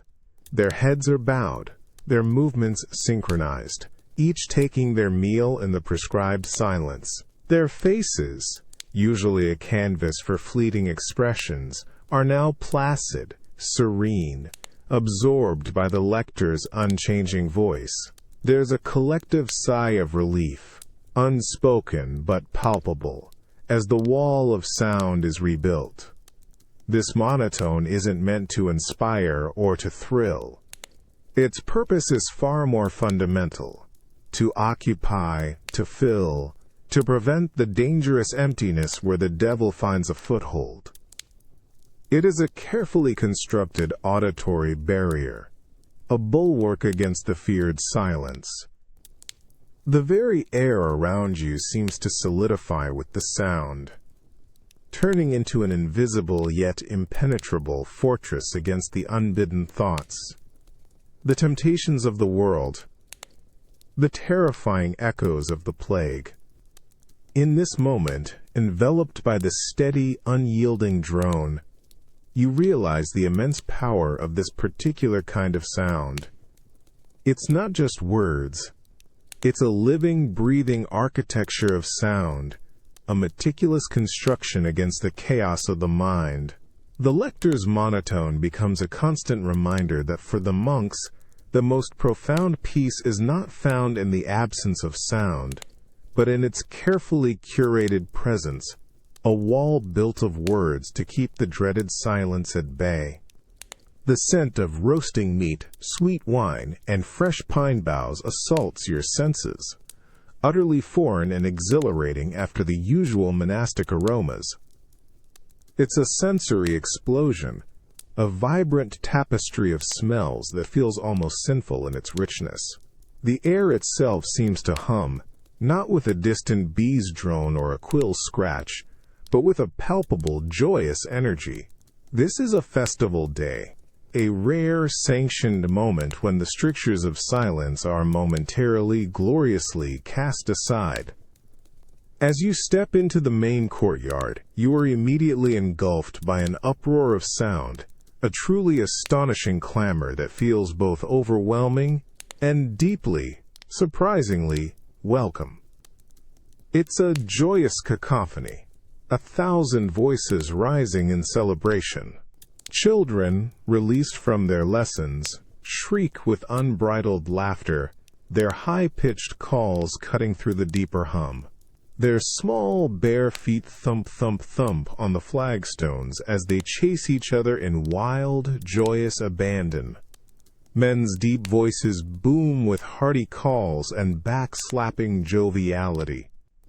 You hear the clatter of wooden tankards, the rich, earthy splash of ale being poured, mingling with the sweeter, sharper notes of wine. A small, crude drum thumps a simple, rhythmic beat in one corner, accompanied by the reedy, cheerful squeal of a wooden pipe, a lively, unpolished tune that invites tapping feet. The sound of dozens of conversations, overlapping and intertwined, rises and falls like a restless, excited sea. You see Brother Francis, usually a picture of stoic silence, his face uncharacteristically alight with a wide, open smile, sharing a joke with Brother Paul. Their laughter erupts, a loud, unrestrained burst of pure delight that feels almost scandalous, yet utterly natural, utterly human. It's a sound you rarely hear, and its genuine, unadulterated joy strikes a chord deep within you. The ground beneath your sandals vibrates not with the cold clang of a bell, but with the combined energy of so many joyful movements. The rustle of rich fabrics, the scuff of dancing feet, the shouts of excited vendors selling small trinkets and sweetmeats. Every sound contributes to this grand celebratory noise. There's a distinct crackle in this grand selling sui, as logs are thrown onto a roaring bonfire in the center of the courtyard, sending sparks high into the already festive air, a visual echo of the auditory explosion. This is not the devil's breath. This is the breath of humanity, vibrant and alive, celebrated in its unfiltered joy. The sheer volume, the uncontrolled exuberance, The very noise of it all is a testament to life, to community, to the fleeting, precious moments of pure, unburdened happiness. It's a sound that chases away not just the devil, but every shadow of doubt, every fear of silence, replacing them with the raw, exhilarating roar of communal cheer.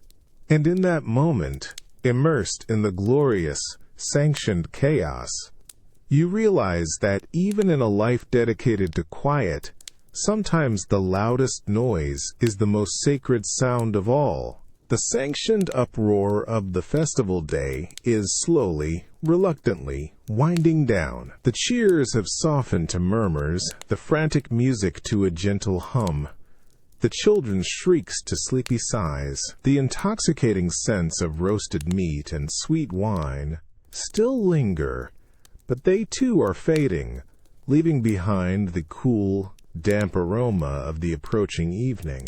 The air is settling, losing its vibrant charge, returning to a more familiar monastic quiet. You find yourself lingering by the great bonfire, its flames now reduced to a deep, glowing bed of embers, casting long, dancing shadows that seem to swallow the last vestiges of daylight. The warmth radiating from it is a comforting presence against the evening chill, a stark contrast to the cold stone you usually inhabit. Around you, a few other monks still gather, their faces softer, more relaxed than usual, their eyes holding a lingering spark of the day's rare joy.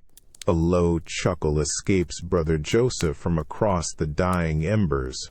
It's a quiet sound, a deep, rumbling agreement with something Brother Michael has just murmured, almost lost in the general settling quiet. But then, Brother Michael, forgetting himself for a fleeting second, lets out a small, sharp giggle. It's a high-pitched, almost childlike sound, utterly uncharacteristic for him, and completely out of place in the monastery's usual decorum. It's an innocent, forbidden sound, a pure, unguarded burst of delight. For a split second, the few remaining sounds of the courtyard, a distant cough, the rustle of a departing habit, seem to freeze. A tiny, awkward silence descends, a pause pregnant with the weight of the broken rule. Every head subtly turns towards Brother Michael, not with condemnation, but with a shared, almost conspiratorial amusement. He quickly clamps a hand over his mouth, his eyes wide with a mixture of surprise and sheepishness, his face reddening in the dimming light. But the damage is done. The pure, unadulterated sound of his giggle has already spread, a small, delightful shockwave. You feel a familiar, subtle twitch at the corner of your own lips, a barely contained smile. You see Brother Francis's shoulders shake with silent laughter, his eyes crinkling with mirth. The forbidden sound, small and fleeting, has awakened something. It's a brief, sweet taste of mundane humanity, a momentary glimpse into the unguarded, joyful nature beneath the robes and vows. The quiet that follows is not one of solemn contemplation, but one charged with a lingering sense of shared, harmless transgression. The air itself feels lighter, infused with the echo of that small, surprising giggle. As you eventually turn away from the dying fire, the full quiet of the night slowly begins to descend, reclaiming the monastery. But it's a different quiet now, subtly altered. It carries the ghost of a forbidden laugh, the memory of unbridled joy. You realize that even in the most disciplined of lives, moments of simple human happiness, however small and fleeting, can leave an indelible mark. And sometimes, it's the quietest, most unexpected sounds that resonate deepest, reminding you of the beauty and resilience of the human spirit, even when strictly observed silence tries to hold it captive. The air in the cloister is no longer filled with the subtle scent of damp stone or aged parchment.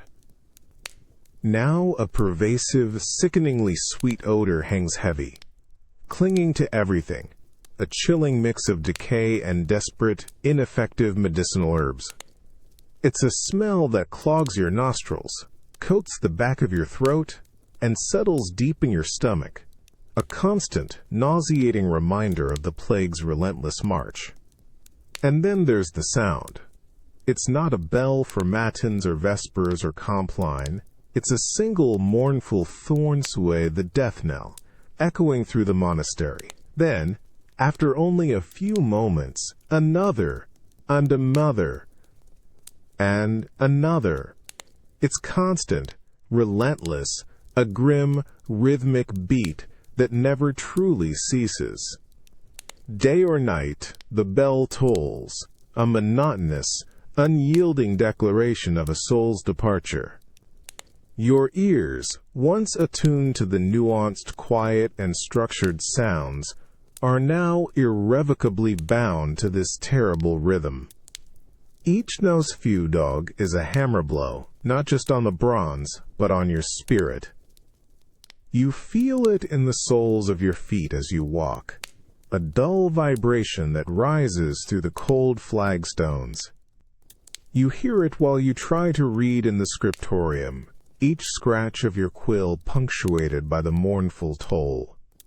You hear it during prayers, each chanted word battling against the constant, despairing beat from the tower. The infirmary, once a place of hushed prayers, now bleeds into every corner of the monastery. The low moans of the sick, the guttural coughs, the ragged breaths. These sounds are now ever present, an undercurrent to the death knell.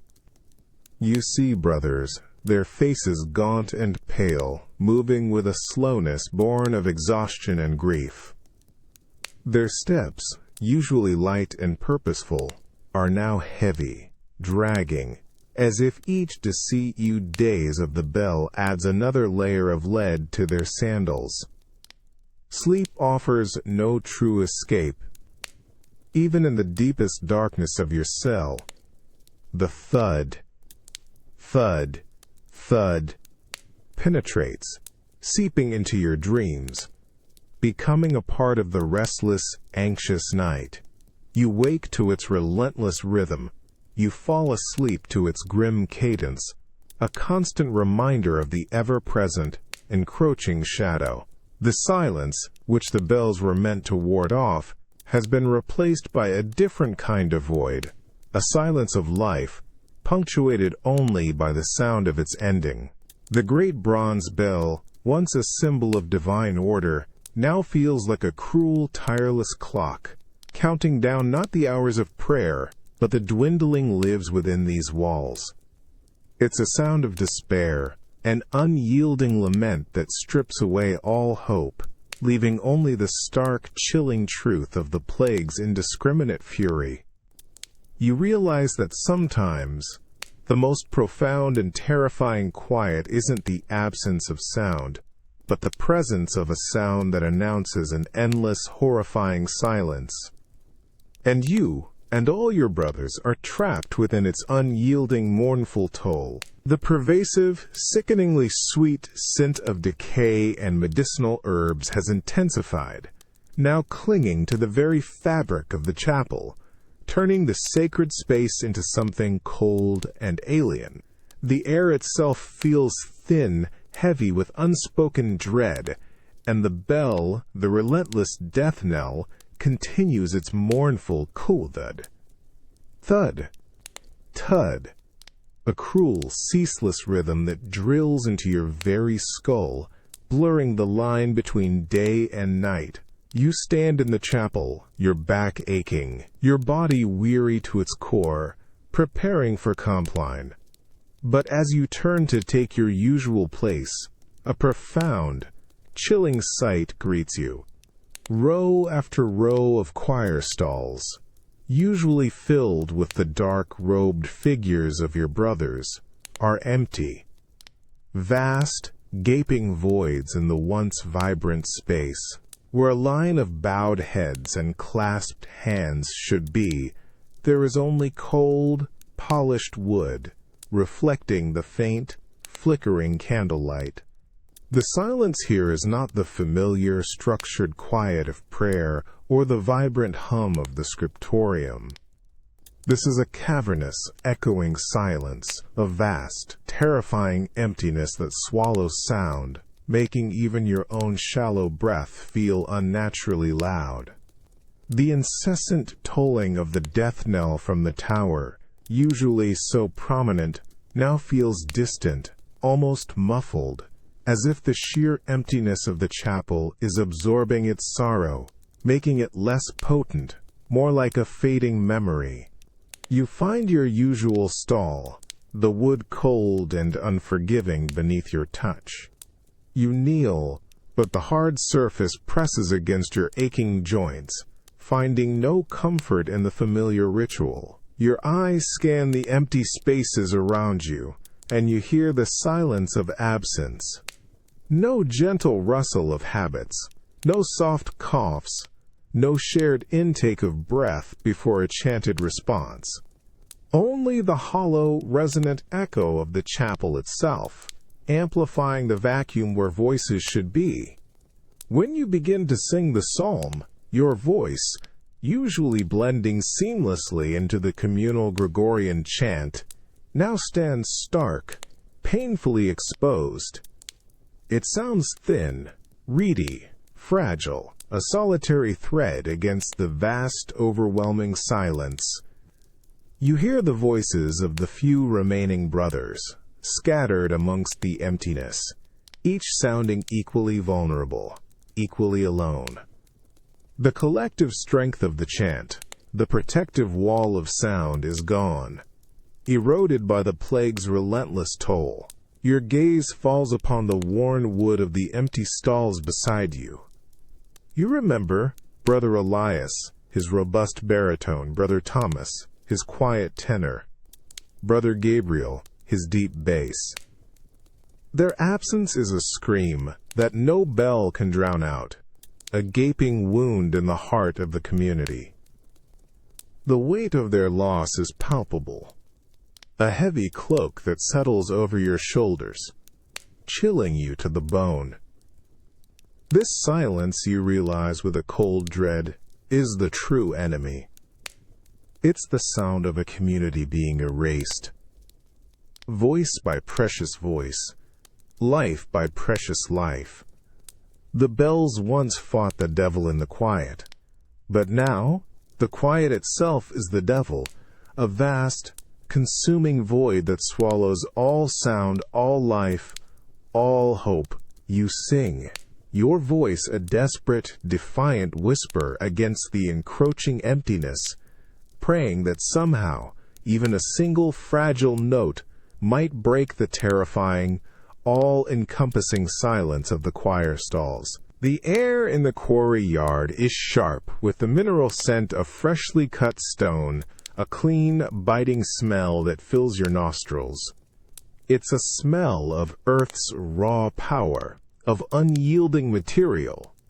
Sunlight, bright and unrelenting, glares off the pale, rough surfaces of newly hewn blocks, warming your cowl even in the crisp morning air. This is a place of labor, of brute force transformed into precise artistry. A steady, rhythmic chink, chink, chink immediately captures your attention. It's a sound that permeates the space, a patient, persistent beat against the vast open quiet of the surrounding fields. You follow the sound to where Brother Matthias, his habit dusted white with stone powder, stands over a massive block of limestone. His arm rises and falls with practiced ease, a small, sharp chisel held firmly against the stone, struck with a precisely weighted mallet. Each blow is deliberate, measured, a testament to unwavering focus and a deep understanding of his material. You move closer, the coarse dust of pulverized stone crunching softly beneath your sandals. The sound intensifies, a focused, almost hypnotic melody. Each chink sends a tiny, almost imperceptible vibration through the ground, up your legs, a subtle tremor that speaks of the deep, slow process of creation. You watch as tiny flecks of stone, sharp and white, fly off the block with each strike, catching the sunlight like miniature explosions. This isn't the deafening roar of the forge, nor the urgent clang of the death knell. This is a sound of patience, of meticulous, unhurried work. The rhythm is constant, a steady pulse that seems to dictate the very flow of time here. It's a sound that demands respect for the material, for the effort, for the sheer grinding dedication required to shape something so unyielding. Around you, other masons are similarly engaged, each producing their own subtle variations on the theme. The deeper teeth gathers of a larger hammer on a splitting wedge, followed by a resonant internal T-rack as a new section breaks free. The soft grinding scrape of a rasp smoothing a rough edge. Each sound contributes to a quiet, industrious symphony, a constant, low hum of purposeful work that leaves no void for idle thoughts or despair to creep in. Your hands itch to join the work, to feel the cool, resistant stone, to experience the physical satisfaction of shaping something permanent. You feel the fine dust settle on your habit, a gritty blessing, a tangible connection to the earth and to this sacred labor. Your muscles tense in sympathy, understanding the quiet power in Brother Matthias's arms, the steady concentration in his eyes. In this place, the sound of the mason's chisel is a prayer made manifest, a slow, patient offering to God, built not with words, but with stone and sweat. It's a sound that defies the fleeting nature of life, the ravages of plague, the fear of silence, by creating something that will endure for centuries. It is a testament to hope, a rhythmic, unyielding declaration that even in the face of annihilation, humanity will continue to build, to create, to sing its existence into the very fabric of the world, one patient, hopeful, chink at a time. The air within the newly consecrated cathedral feels vast, cool, and strangely hollow, carrying the fresh, clean scent of newly cut stone and lingering incense. Sunlight pours through the high, arched windows, illuminating dust motes dancing in the immense, empty space, turning the very air into a shimmering, ethereal presence. It is a space designed for God and for eternity, and its silence is unlike any you have known. You stand at the threshold, your sandals barely disturbing the pristine flagstones. The sheer scale of the place is overwhelming. The soaring vaulted ceilings stretch upwards, seemingly into the heavens, their intricate ribbing a testament to unimaginable labor. The cold stone of the walls rises majestically, absorbing all external sound, creating a profound, almost absolute quiet that presses in on your ears, yet feels holy rather than menacing. You take a single step forward. Your sandal, usually soft and unobtrusive, makes a faint crepe 20 stone. And then it happens. The sound travels. it doesn't just fade. It travels, expands, bounces off the distant pillars, reflects from the high arches, echoing back to you not once, but many times. A diminishing series of whispers that seem to hang in the air for an impossibly long time. Scrape, scrape, scrape. Each echo is softer, fainter, until it finally melts into the vast, waiting silence, a mere ghost of its origin. You take another step, then another. Your deliberate footsteps become a private, intricate rhythm. Each thing's clack, followed by its trailing retinue of echoes, a subtle, ethereal soundscape that the building itself creates. It's as if the cathedral is alive, speaking back to you, responding to your presence, transforming your mundane movements into a sacred symphony of reverberations. You hear the soft whoosh of your habit as you turn, a sound that stretches and expands, filling the immense space with a fleeting, ghostly presence before dissolving into the quiet once more. You try a whispered word, a low, barely audible amen. The word, so small, so fragile, rises, swells, then returns to you from distant corners, amplified, ethereal, transforming into something far grander and more profound than its humble origin. It's a miracle of sound, a testament to the space's sacred acoustics. This isn't the fearful silence that invites the devil. This is a silence designed to elevate, to transform, to make every intentional sound a deliberate act of worship. It's a silence that absorbs the world's clamor, filters its impurities, and then reflects back the pure essence of sound, imbued with reverence. The air here feels cleansed, purified, waiting to be filled with soaring chants, with solemn bells, with the deep, resonant pronouncements of faith. You realize that this vast, echoing space is more than just stone and mortar. It's an instrument, a vessel, built not just to contain sound, but to shape it, to sanctify it, to turn every noise into a whisper of eternity.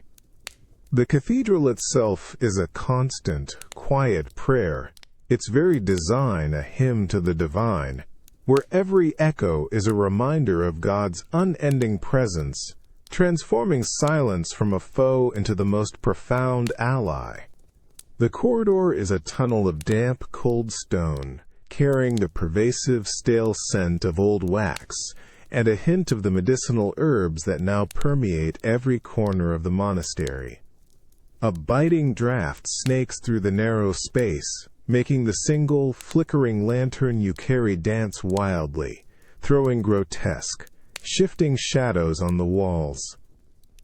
The only sound, usually, would be your own measured footsteps, a soft scuff-scuff on the worn flagstones. But tonight, there is something else. A low, insistent murmur rises from ahead, carried on the restless wind. It's not the formal drone of the lector, nor the communal swell of the chant. This is a hushed, clandestine sound, two voices entwined in a quiet, urgent exchange. Your breath catches, a cold knot tightening in your stomach. Such unsanctioned conversation, especially at this late hour, is a profound breach of the monastic rule of silence. You pause, instinctively pressing yourself against the cold stone wall, allowing the deep shadows to swallow your form. The voices are closer now, clearer, carried by a sudden gust of wind that whistles mournfully through a nearby archway. You catch fragments, sharp and unsettling. The fever. Brother Peter next. One voice whispers, ragged with what sounds like exhaustion and fear. Then, The other, deeper, replies. But the bells, they offer no solace, only count the dead. The words are like shards of ice, piercing the fragile quiet of the corridor. You feel a tremor run through you, a cold dread that has nothing to do with the night's chill. This isn't just news. This is a raw, naked expression of doubt, a heresy whispered in the very heart of the sacred order. The bells, the very foundation of your existence, called into question. You peer through the shifting shadows. Two figures, shrouded in their dark habits, stand huddled together in a recessed archway, their faces obscured by the dimness. Their bodies are tense, drawn in on themselves, a picture of shared, desperate anxiety. You see one monk run a hand through his hair, a gesture of profound weariness. The other clasps his hands, then unclenches them, a nervous, agitated movement. They are breaking the rule of silence, but not out of malice. Out of a desperate, raw human need for connection, for understanding, in the face of an overwhelming, incomprehensible horror. The wind suddenly picks up, rattling a loose shutter nearby, a sharp clatter-stranker that makes both monks flinch, their voices immediately falling silent. They stand utterly still, frozen in their clandestine exchange, their bodies rigid with fear, not of being discovered, but of the unsettling silence that now swallows their fragile, whispered words. The sudden quiet feels even heavier, more suffocating, burdened by the unspoken doubts that hang in the air like a noxious fog. You realize that this whispered conversation, this tremor of doubt, is far more terrifying than any loud clamor. It's an insidious sound, a crack in the very foundation of faith, a quiet rebellion against the prescribed order. In this windy, shadowed corridor, the true fear of silence is not what it allows in, but what it reveals in the desperation of men who cling to their whispers against the terrifying emptiness of despair. The pervasive, sickly sweet scent of decay and medicinal herbs, now disturbingly familiar, hangs heavy in the chapel, even as the cold, damp air seems to thicken with an unspoken tension. The bell, the grim, unyielding death knell, continues its mournful thud, thud, thud, a cruel constant against the growing quiet within the sanctuary. You stand in the almost empty choir, your body aching, your spirit worn thin by weeks of plague and relentless sorrow. As the hour for Compline approaches, the abbot enters, his face a mask of exhaustion, his eyes sunken and shadowed. He takes his place, his movements slow, deliberate, burdened. You expect him to begin the usual intonation, to initiate the sacred chant, to raise his voice against the overwhelming despair. But he doesn't. He sits, his head bowed, his hands clasped, utterly still. The minutes stretch, long and heavy. The only sound in the vast, echoing chapel is the distant, mournful decks of the death knell, a stark, lonely punctuation in the profound, unexpected silence. And then, the soft, rhythmic drip, drip, drip of water somewhere in the shadows, an insistent, almost mocking counterpoint to the suspended expectation. You feel a ripple of unease, a cold prickle on your skin. This isn't the structured silence of prayer, nor the momentary pause between chants. This is an unbidden quiet, a deliberate, profound absence of sound. The other few remaining brothers, scattered like lost shadows in the empty stalls, also remain silent. Their heads are bowed, their bodies still, but you sense a profound tension, a collective holding of breath, an unspoken question hanging in the thick, heavy air. The silence stretches, becoming oppressive, almost suffocating. The air itself seems to crackle with the weight of unspoken grief, unasked questions, and profound, communal despair. The usual comfort of the chapel is gone, replaced by a hollow, chilling emptiness. The abbot remains unmoving, his silence a stark, powerful statement. He is not calling for prayer. He is offering no comfort, no guidance, no escape from the terrifying quiet. Then you understand. This is not a failure of will. This is a deliberate act. The abbot, overwhelmed by the relentless death, the endless tolling of the bell, the futility of human words against such a monstrous force, has chosen silence. It's a silence of rebellion, a refusal to continue the rituals that now feel empty, meaningless. It's a wordless protest against a God who seems to have abandoned them. This profound, deliberate absence of sound, this unspoken rebellion, is far more potent than any shouted defiance. It's a silence that screams. It's a weapon wielded not to ward off the devil, but to confront an indifferent heaven. In the face of overwhelming loss, when words and bells have failed, silence becomes the ultimate declaration, a chilling testament to the shattering of faith.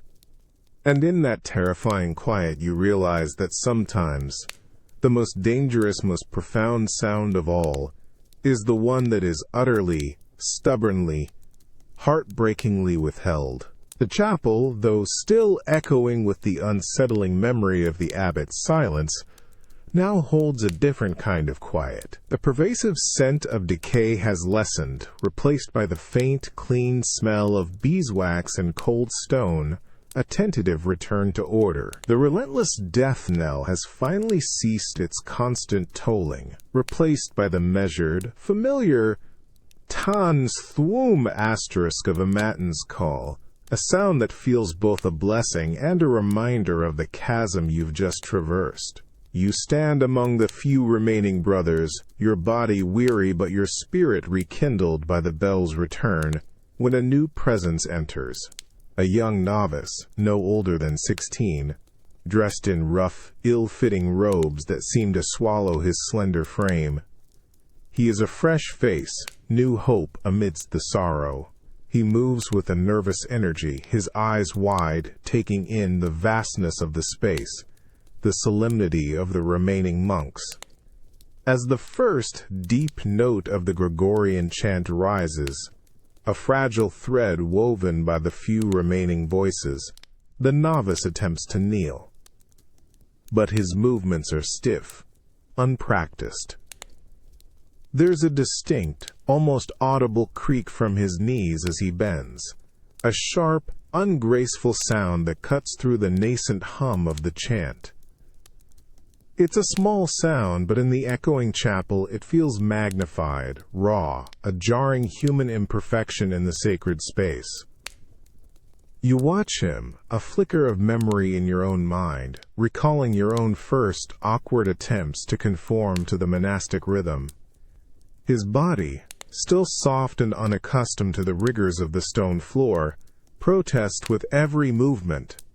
When he finally settles onto his knees, another small umi of effort escapes his lips, quickly suppressed.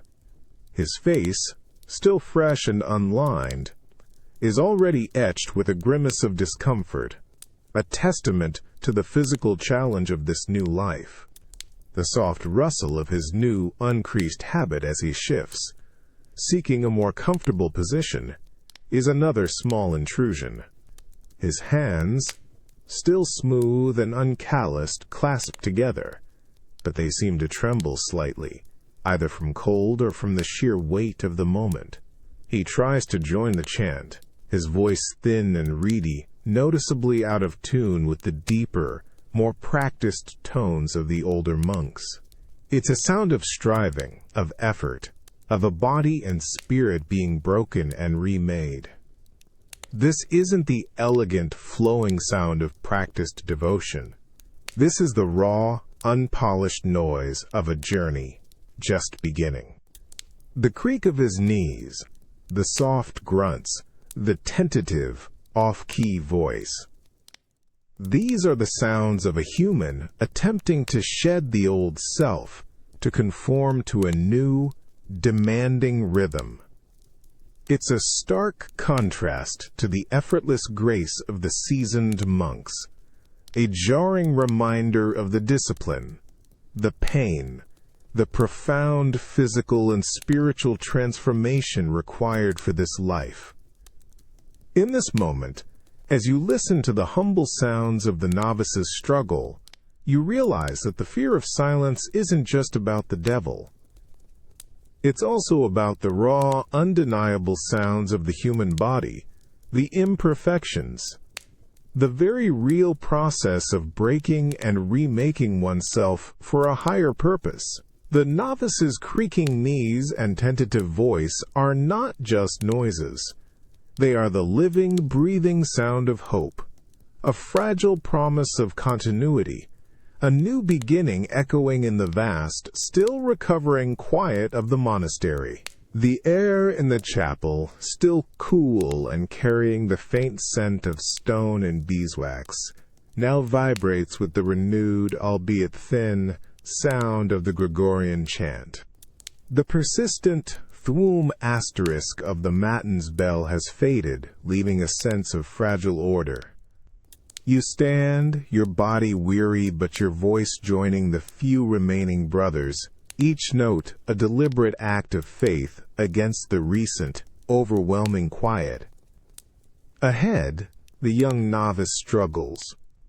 His voice, thin and reedy, attempts to blend with the deeper, more practiced tones, but it's still distinct. A small, wavering solo against the collective hum. You hear the occasional crack in his voice as he strains for a note, a faint hesquawk, as his breath gives out at an awkward moment. It's an honest sound, a raw, unpolished effort, but in the solemnity of the chapel, it stands out, an unintentional discord. Brother Anselm, the chant master, stands before the choir, his back to you, his posture rigid. His hand, gnarled with age, makes a small, sharp gesture. Not a violent motion, but a precise, unyielding command. He doesn't speak. He doesn't need to.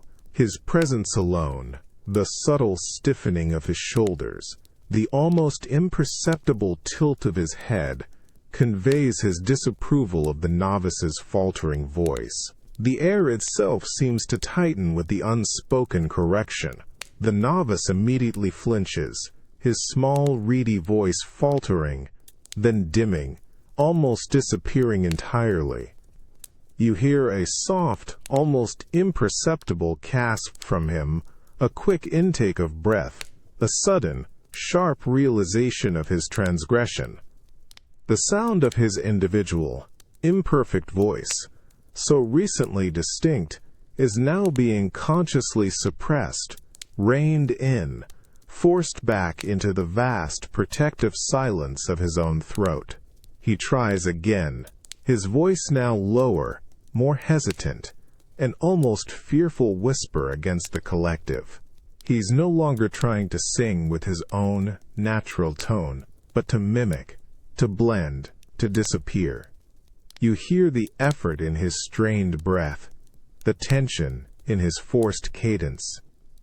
It's the sound of an individual spirit being subdued, reshaped, molded into something larger than itself. The raw, unique quality of his young voice is being slowly, methodically erased. The collective chant, though still thin due to so many absences, gradually strengthens, its unified drone absorbing the novice's subdued efforts. His individual voice, once a small, bright beacon of newness, is now barely distinguishable, a faint ripple in the vast, ancient sea of sound. It's not a silence imposed from without, but a silence cultivated from within, an act of self-effacement, a submission to the communal purpose. You realize that this isn't just about singing. This is about breaking the individual, about dissolving the singular self into the greater whole. The breaking of the novice's voice, the forced quieting of his unique sound, is a profound act of spiritual discipline. The goal is not silence itself, but a single, unified sound so perfect, so homogeneous, that no individual voice can be discerned. The fear of silence, you understand, is intertwined with the fear of the singular, the uncontained, the uncontrolled. And in that powerful merging sound, the individual is transcended, becoming a part of the holy, timeless hum. The chapel is steeped in its newly reclaimed quiet, a fragile truce against the echoes of the plague. The air, though still cool, now carries the distinct, sharp scent of an old man's skin, a faint, sweetish odor of age and weariness.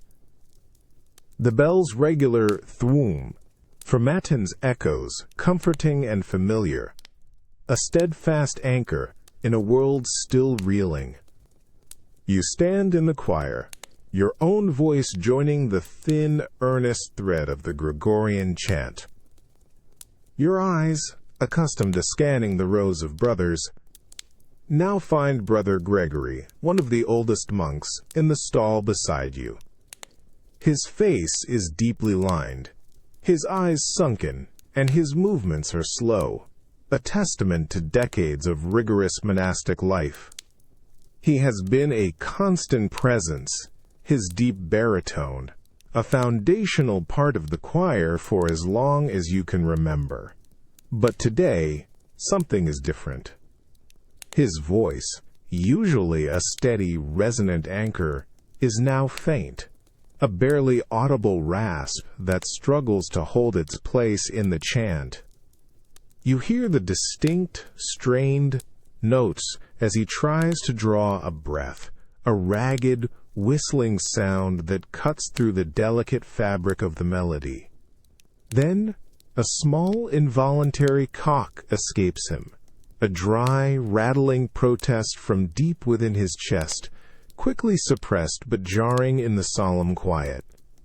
He falters on a note, his voice dropping out entirely for a beat, a gaping hole in the otherwise flowing melody.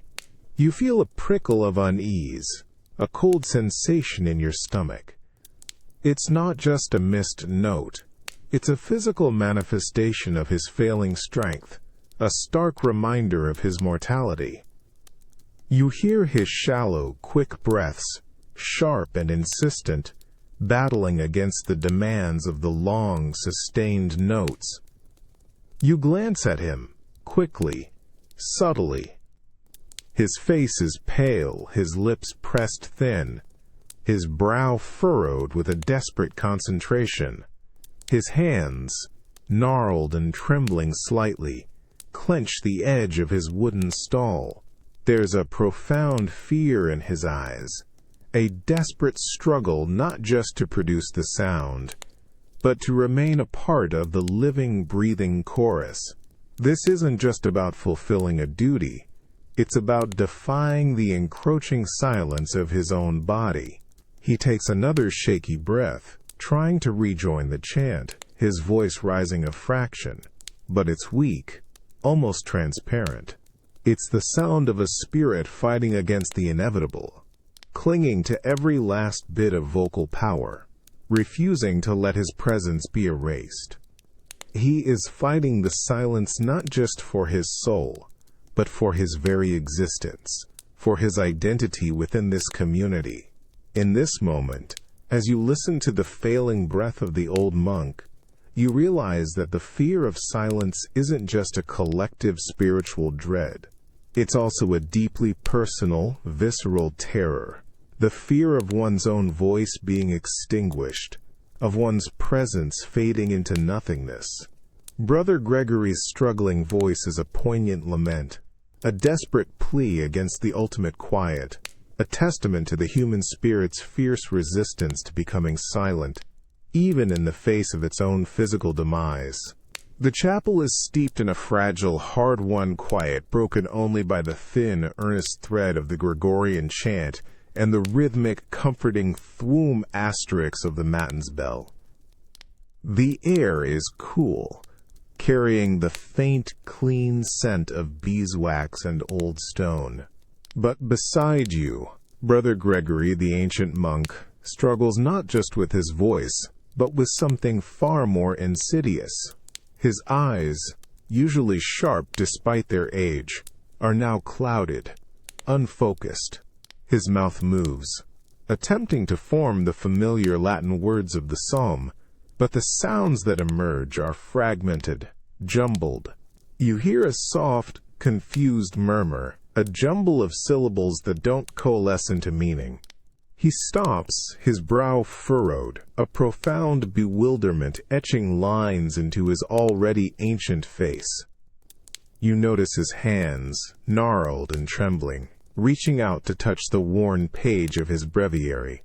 His fingers trace the familiar script, but his gaze seems lost, unseeing. He lifts his head, his eyes searching, not for a specific face, but for something intangible. Something lost.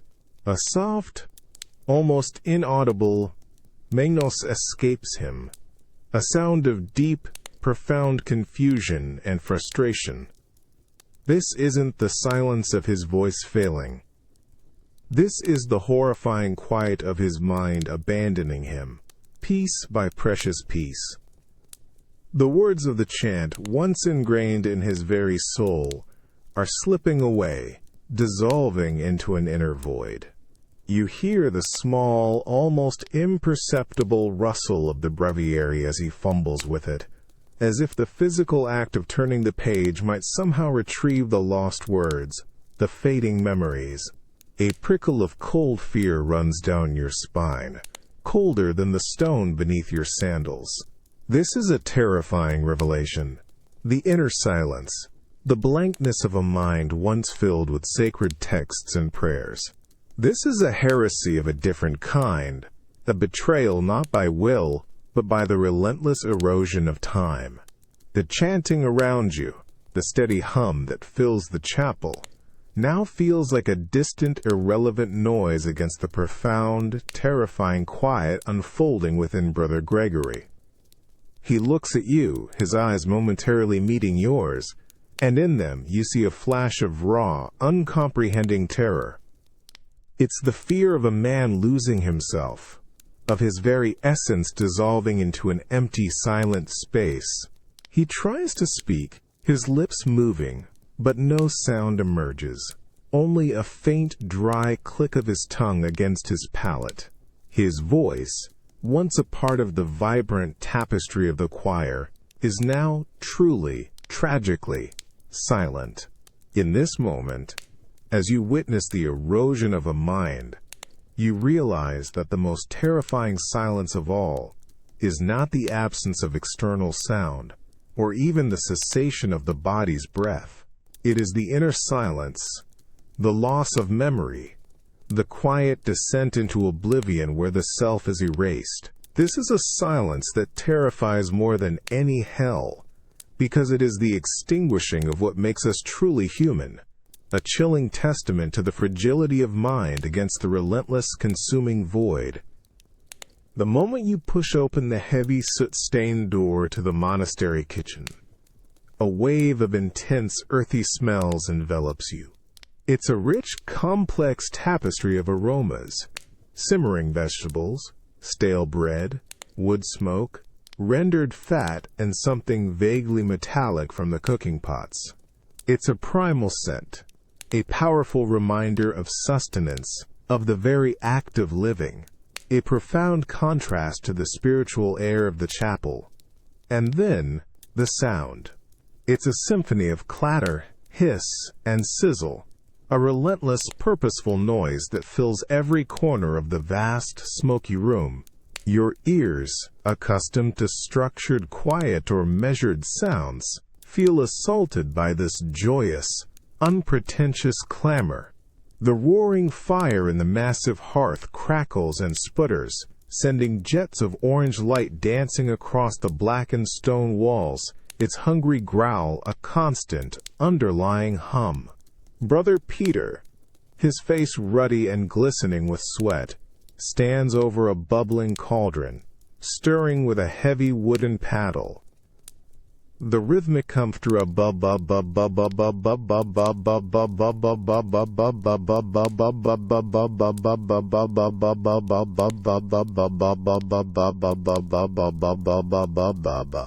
Beside him, Brother Anselm, usually the chantmaster, now kneels by a smaller fire, turning skewers of roasting root vegetables. You hear the delicate, sharp crackle of the flames licking at the wood, and the satisfying hiss as fat drips onto the embers, sending up tiny puffs of fragrant smoke. From another corner, a persistent, rhythmic chop-chop rings out as Brother Michael, his brows furrowed in concentration, expertly dices herbs on a heavy wooden block. The sharp, clean sound of metal against wood is precise, almost musical, a stark counterpoint to the more chaotic kitchen noises. The clatter of metal pots and pans, the soft clink of a wooden spoon against a ceramic bowl, the gentle rustle of sacks being moved. Every sound is purposeful, contributing to the rich, layered soundscape of production. The stone floor beneath your sandals is warm, almost hot, a welcome heat that radiates from the roaring fires. Your brow feels damp, and a bead of sweat tickles your temple, a testament to the intense heat and the bustling activity. You feel the constant low tremor of heavy footfalls, the subtle vibrations of chopping and stirring, a living, breathing pulse of work.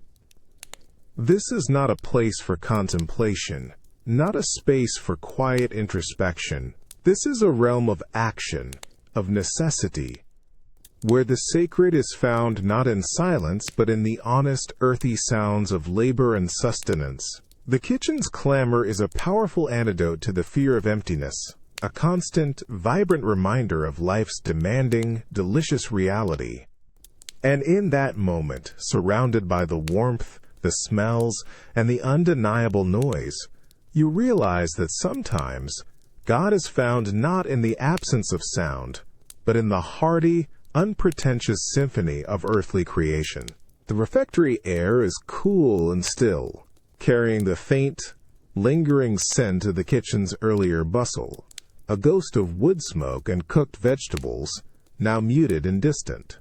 You sit on the familiar, hard wooden bench, your back aching slightly from the long hours of work. The silence here is a familiar companion, deeper now after the demands of the day, punctuated only by the occasional soft rustle of a habit or the gentle creak of a table.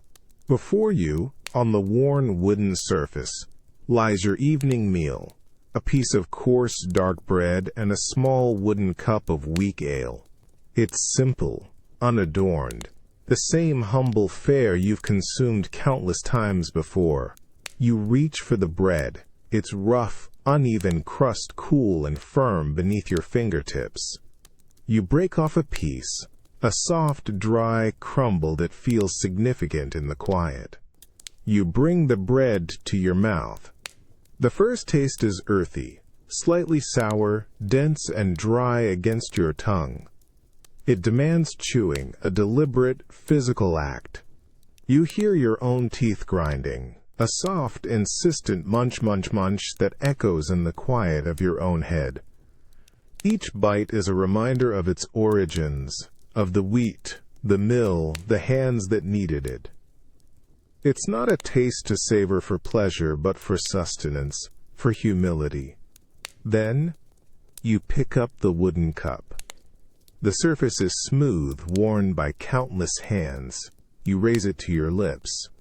The ale is cool, watery, its flavor thin and slightly bitter, a subtle tang against your palate. You feel it slide down your throat, a soft, wet thyme, and then the slight, warm bloom in your stomach.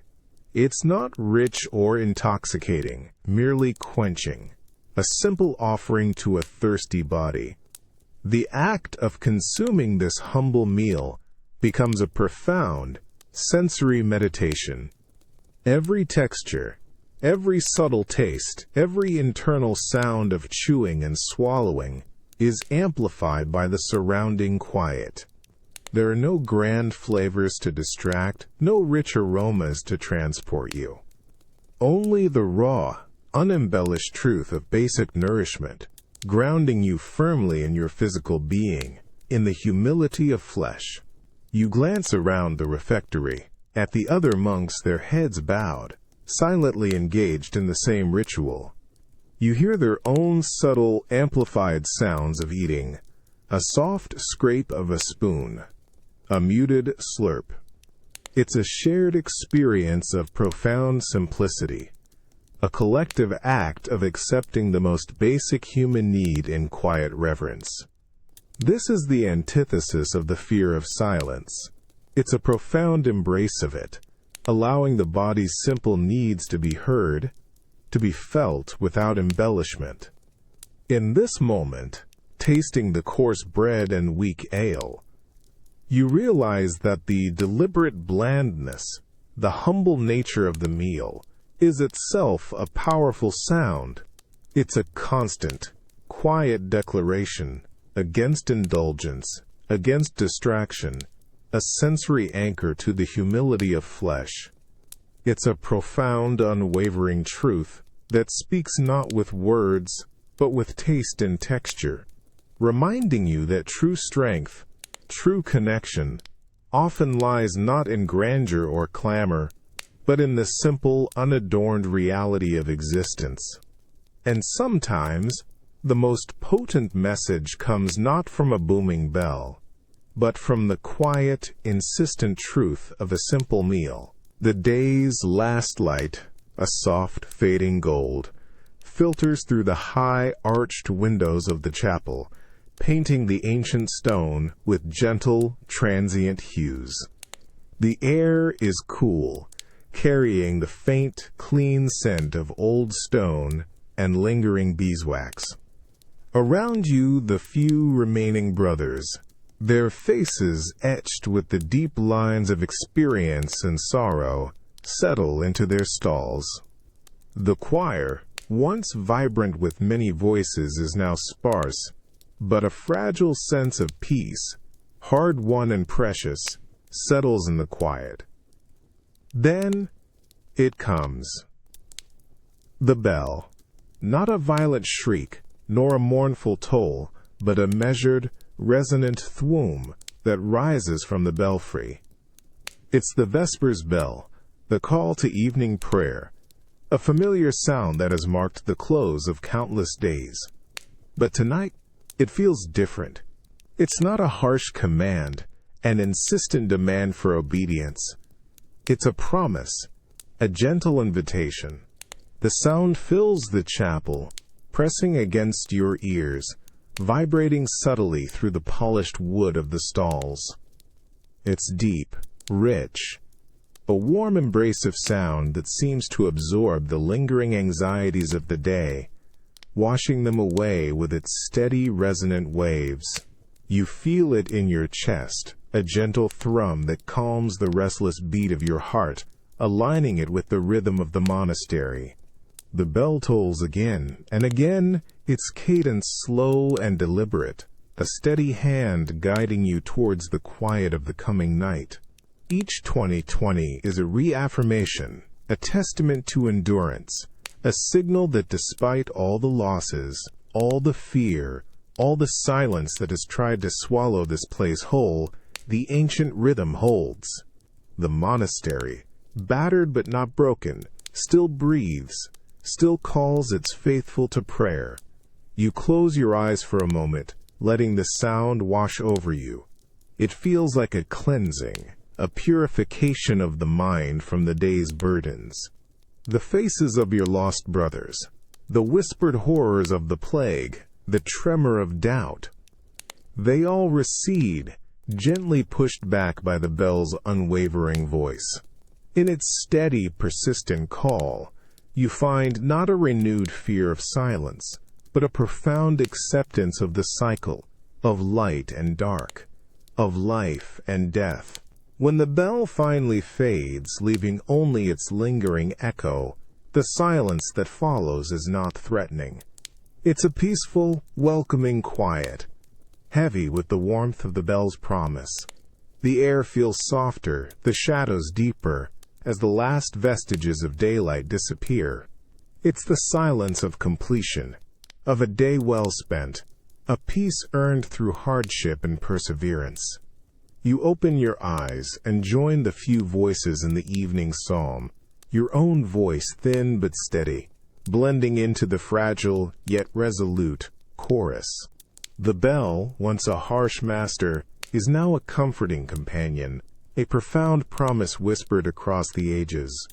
And in that moment, in the gathering quiet, you realize that the truest faith isn't found in fleeing silence, but in understanding that even in its deepest embrace, the enduring voice of hope, of purpose, will always find a way to ring out, a gentle, unwavering promise for all who listen. The chapel is now cloaked in the deep, velvet quiet of true night. The last, lingering echoes of the Vespers bell have finally faded, leaving a silence that feels vast, profound, yet strangely gentle. The air is cool, carrying the faint scent of old stone, a comforting anchor in the encroaching darkness. Only the soft, steady breathing of the few remaining brothers, scattered in their stalls, punctuates the stillness. You kneel, your body weary, your spirit quieted by the prayers and the bell's embrace. Your eyes are closed, but the darkness behind your lids is not empty. Instead, a new sound begins to form, not heard with your ears, but felt in the deepest chambers of your soul. It's a distant, ethereal hum, rising from beyond the physical walls, beyond the earthly realm. It begins as a faint, shimmering resonance, like countless tiny bells, ringing in perfect, harmonious unison. It grows, slowly, steadily, transforming into a chorus of pure, crystalline voices, soaring and intertwining, each note imbued with an indescribable beauty.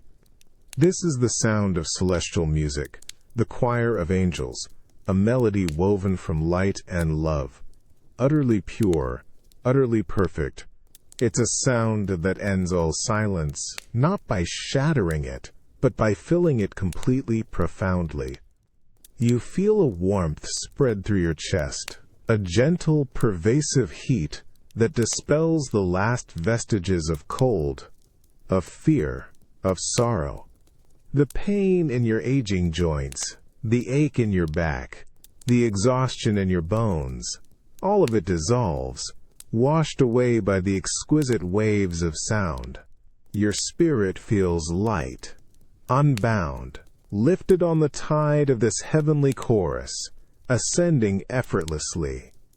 There is no struggle here, no effort to hear, no straining to understand.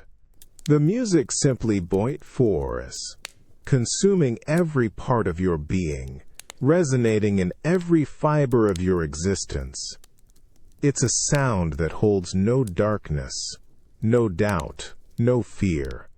It is pure joy, pure peace, an eternal melody that promises an end to all earthly suffering, an end to all terrifying quiet.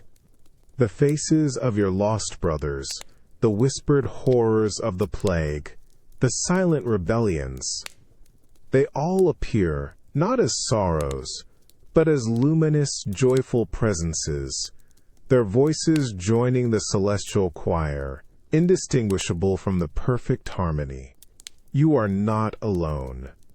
You are part of something immense, something timeless, a single note in an unending, glorious symphony. As the vision begins to fade, and the ethereal music gently recedes, you open your eyes. The chapel is still dark, still, silent. But the silence is utterly transformed. It is no longer a void to be feared, but a sacred space, heavy with the lingering echo of that heavenly sound. A promise whispered from beyond the veil.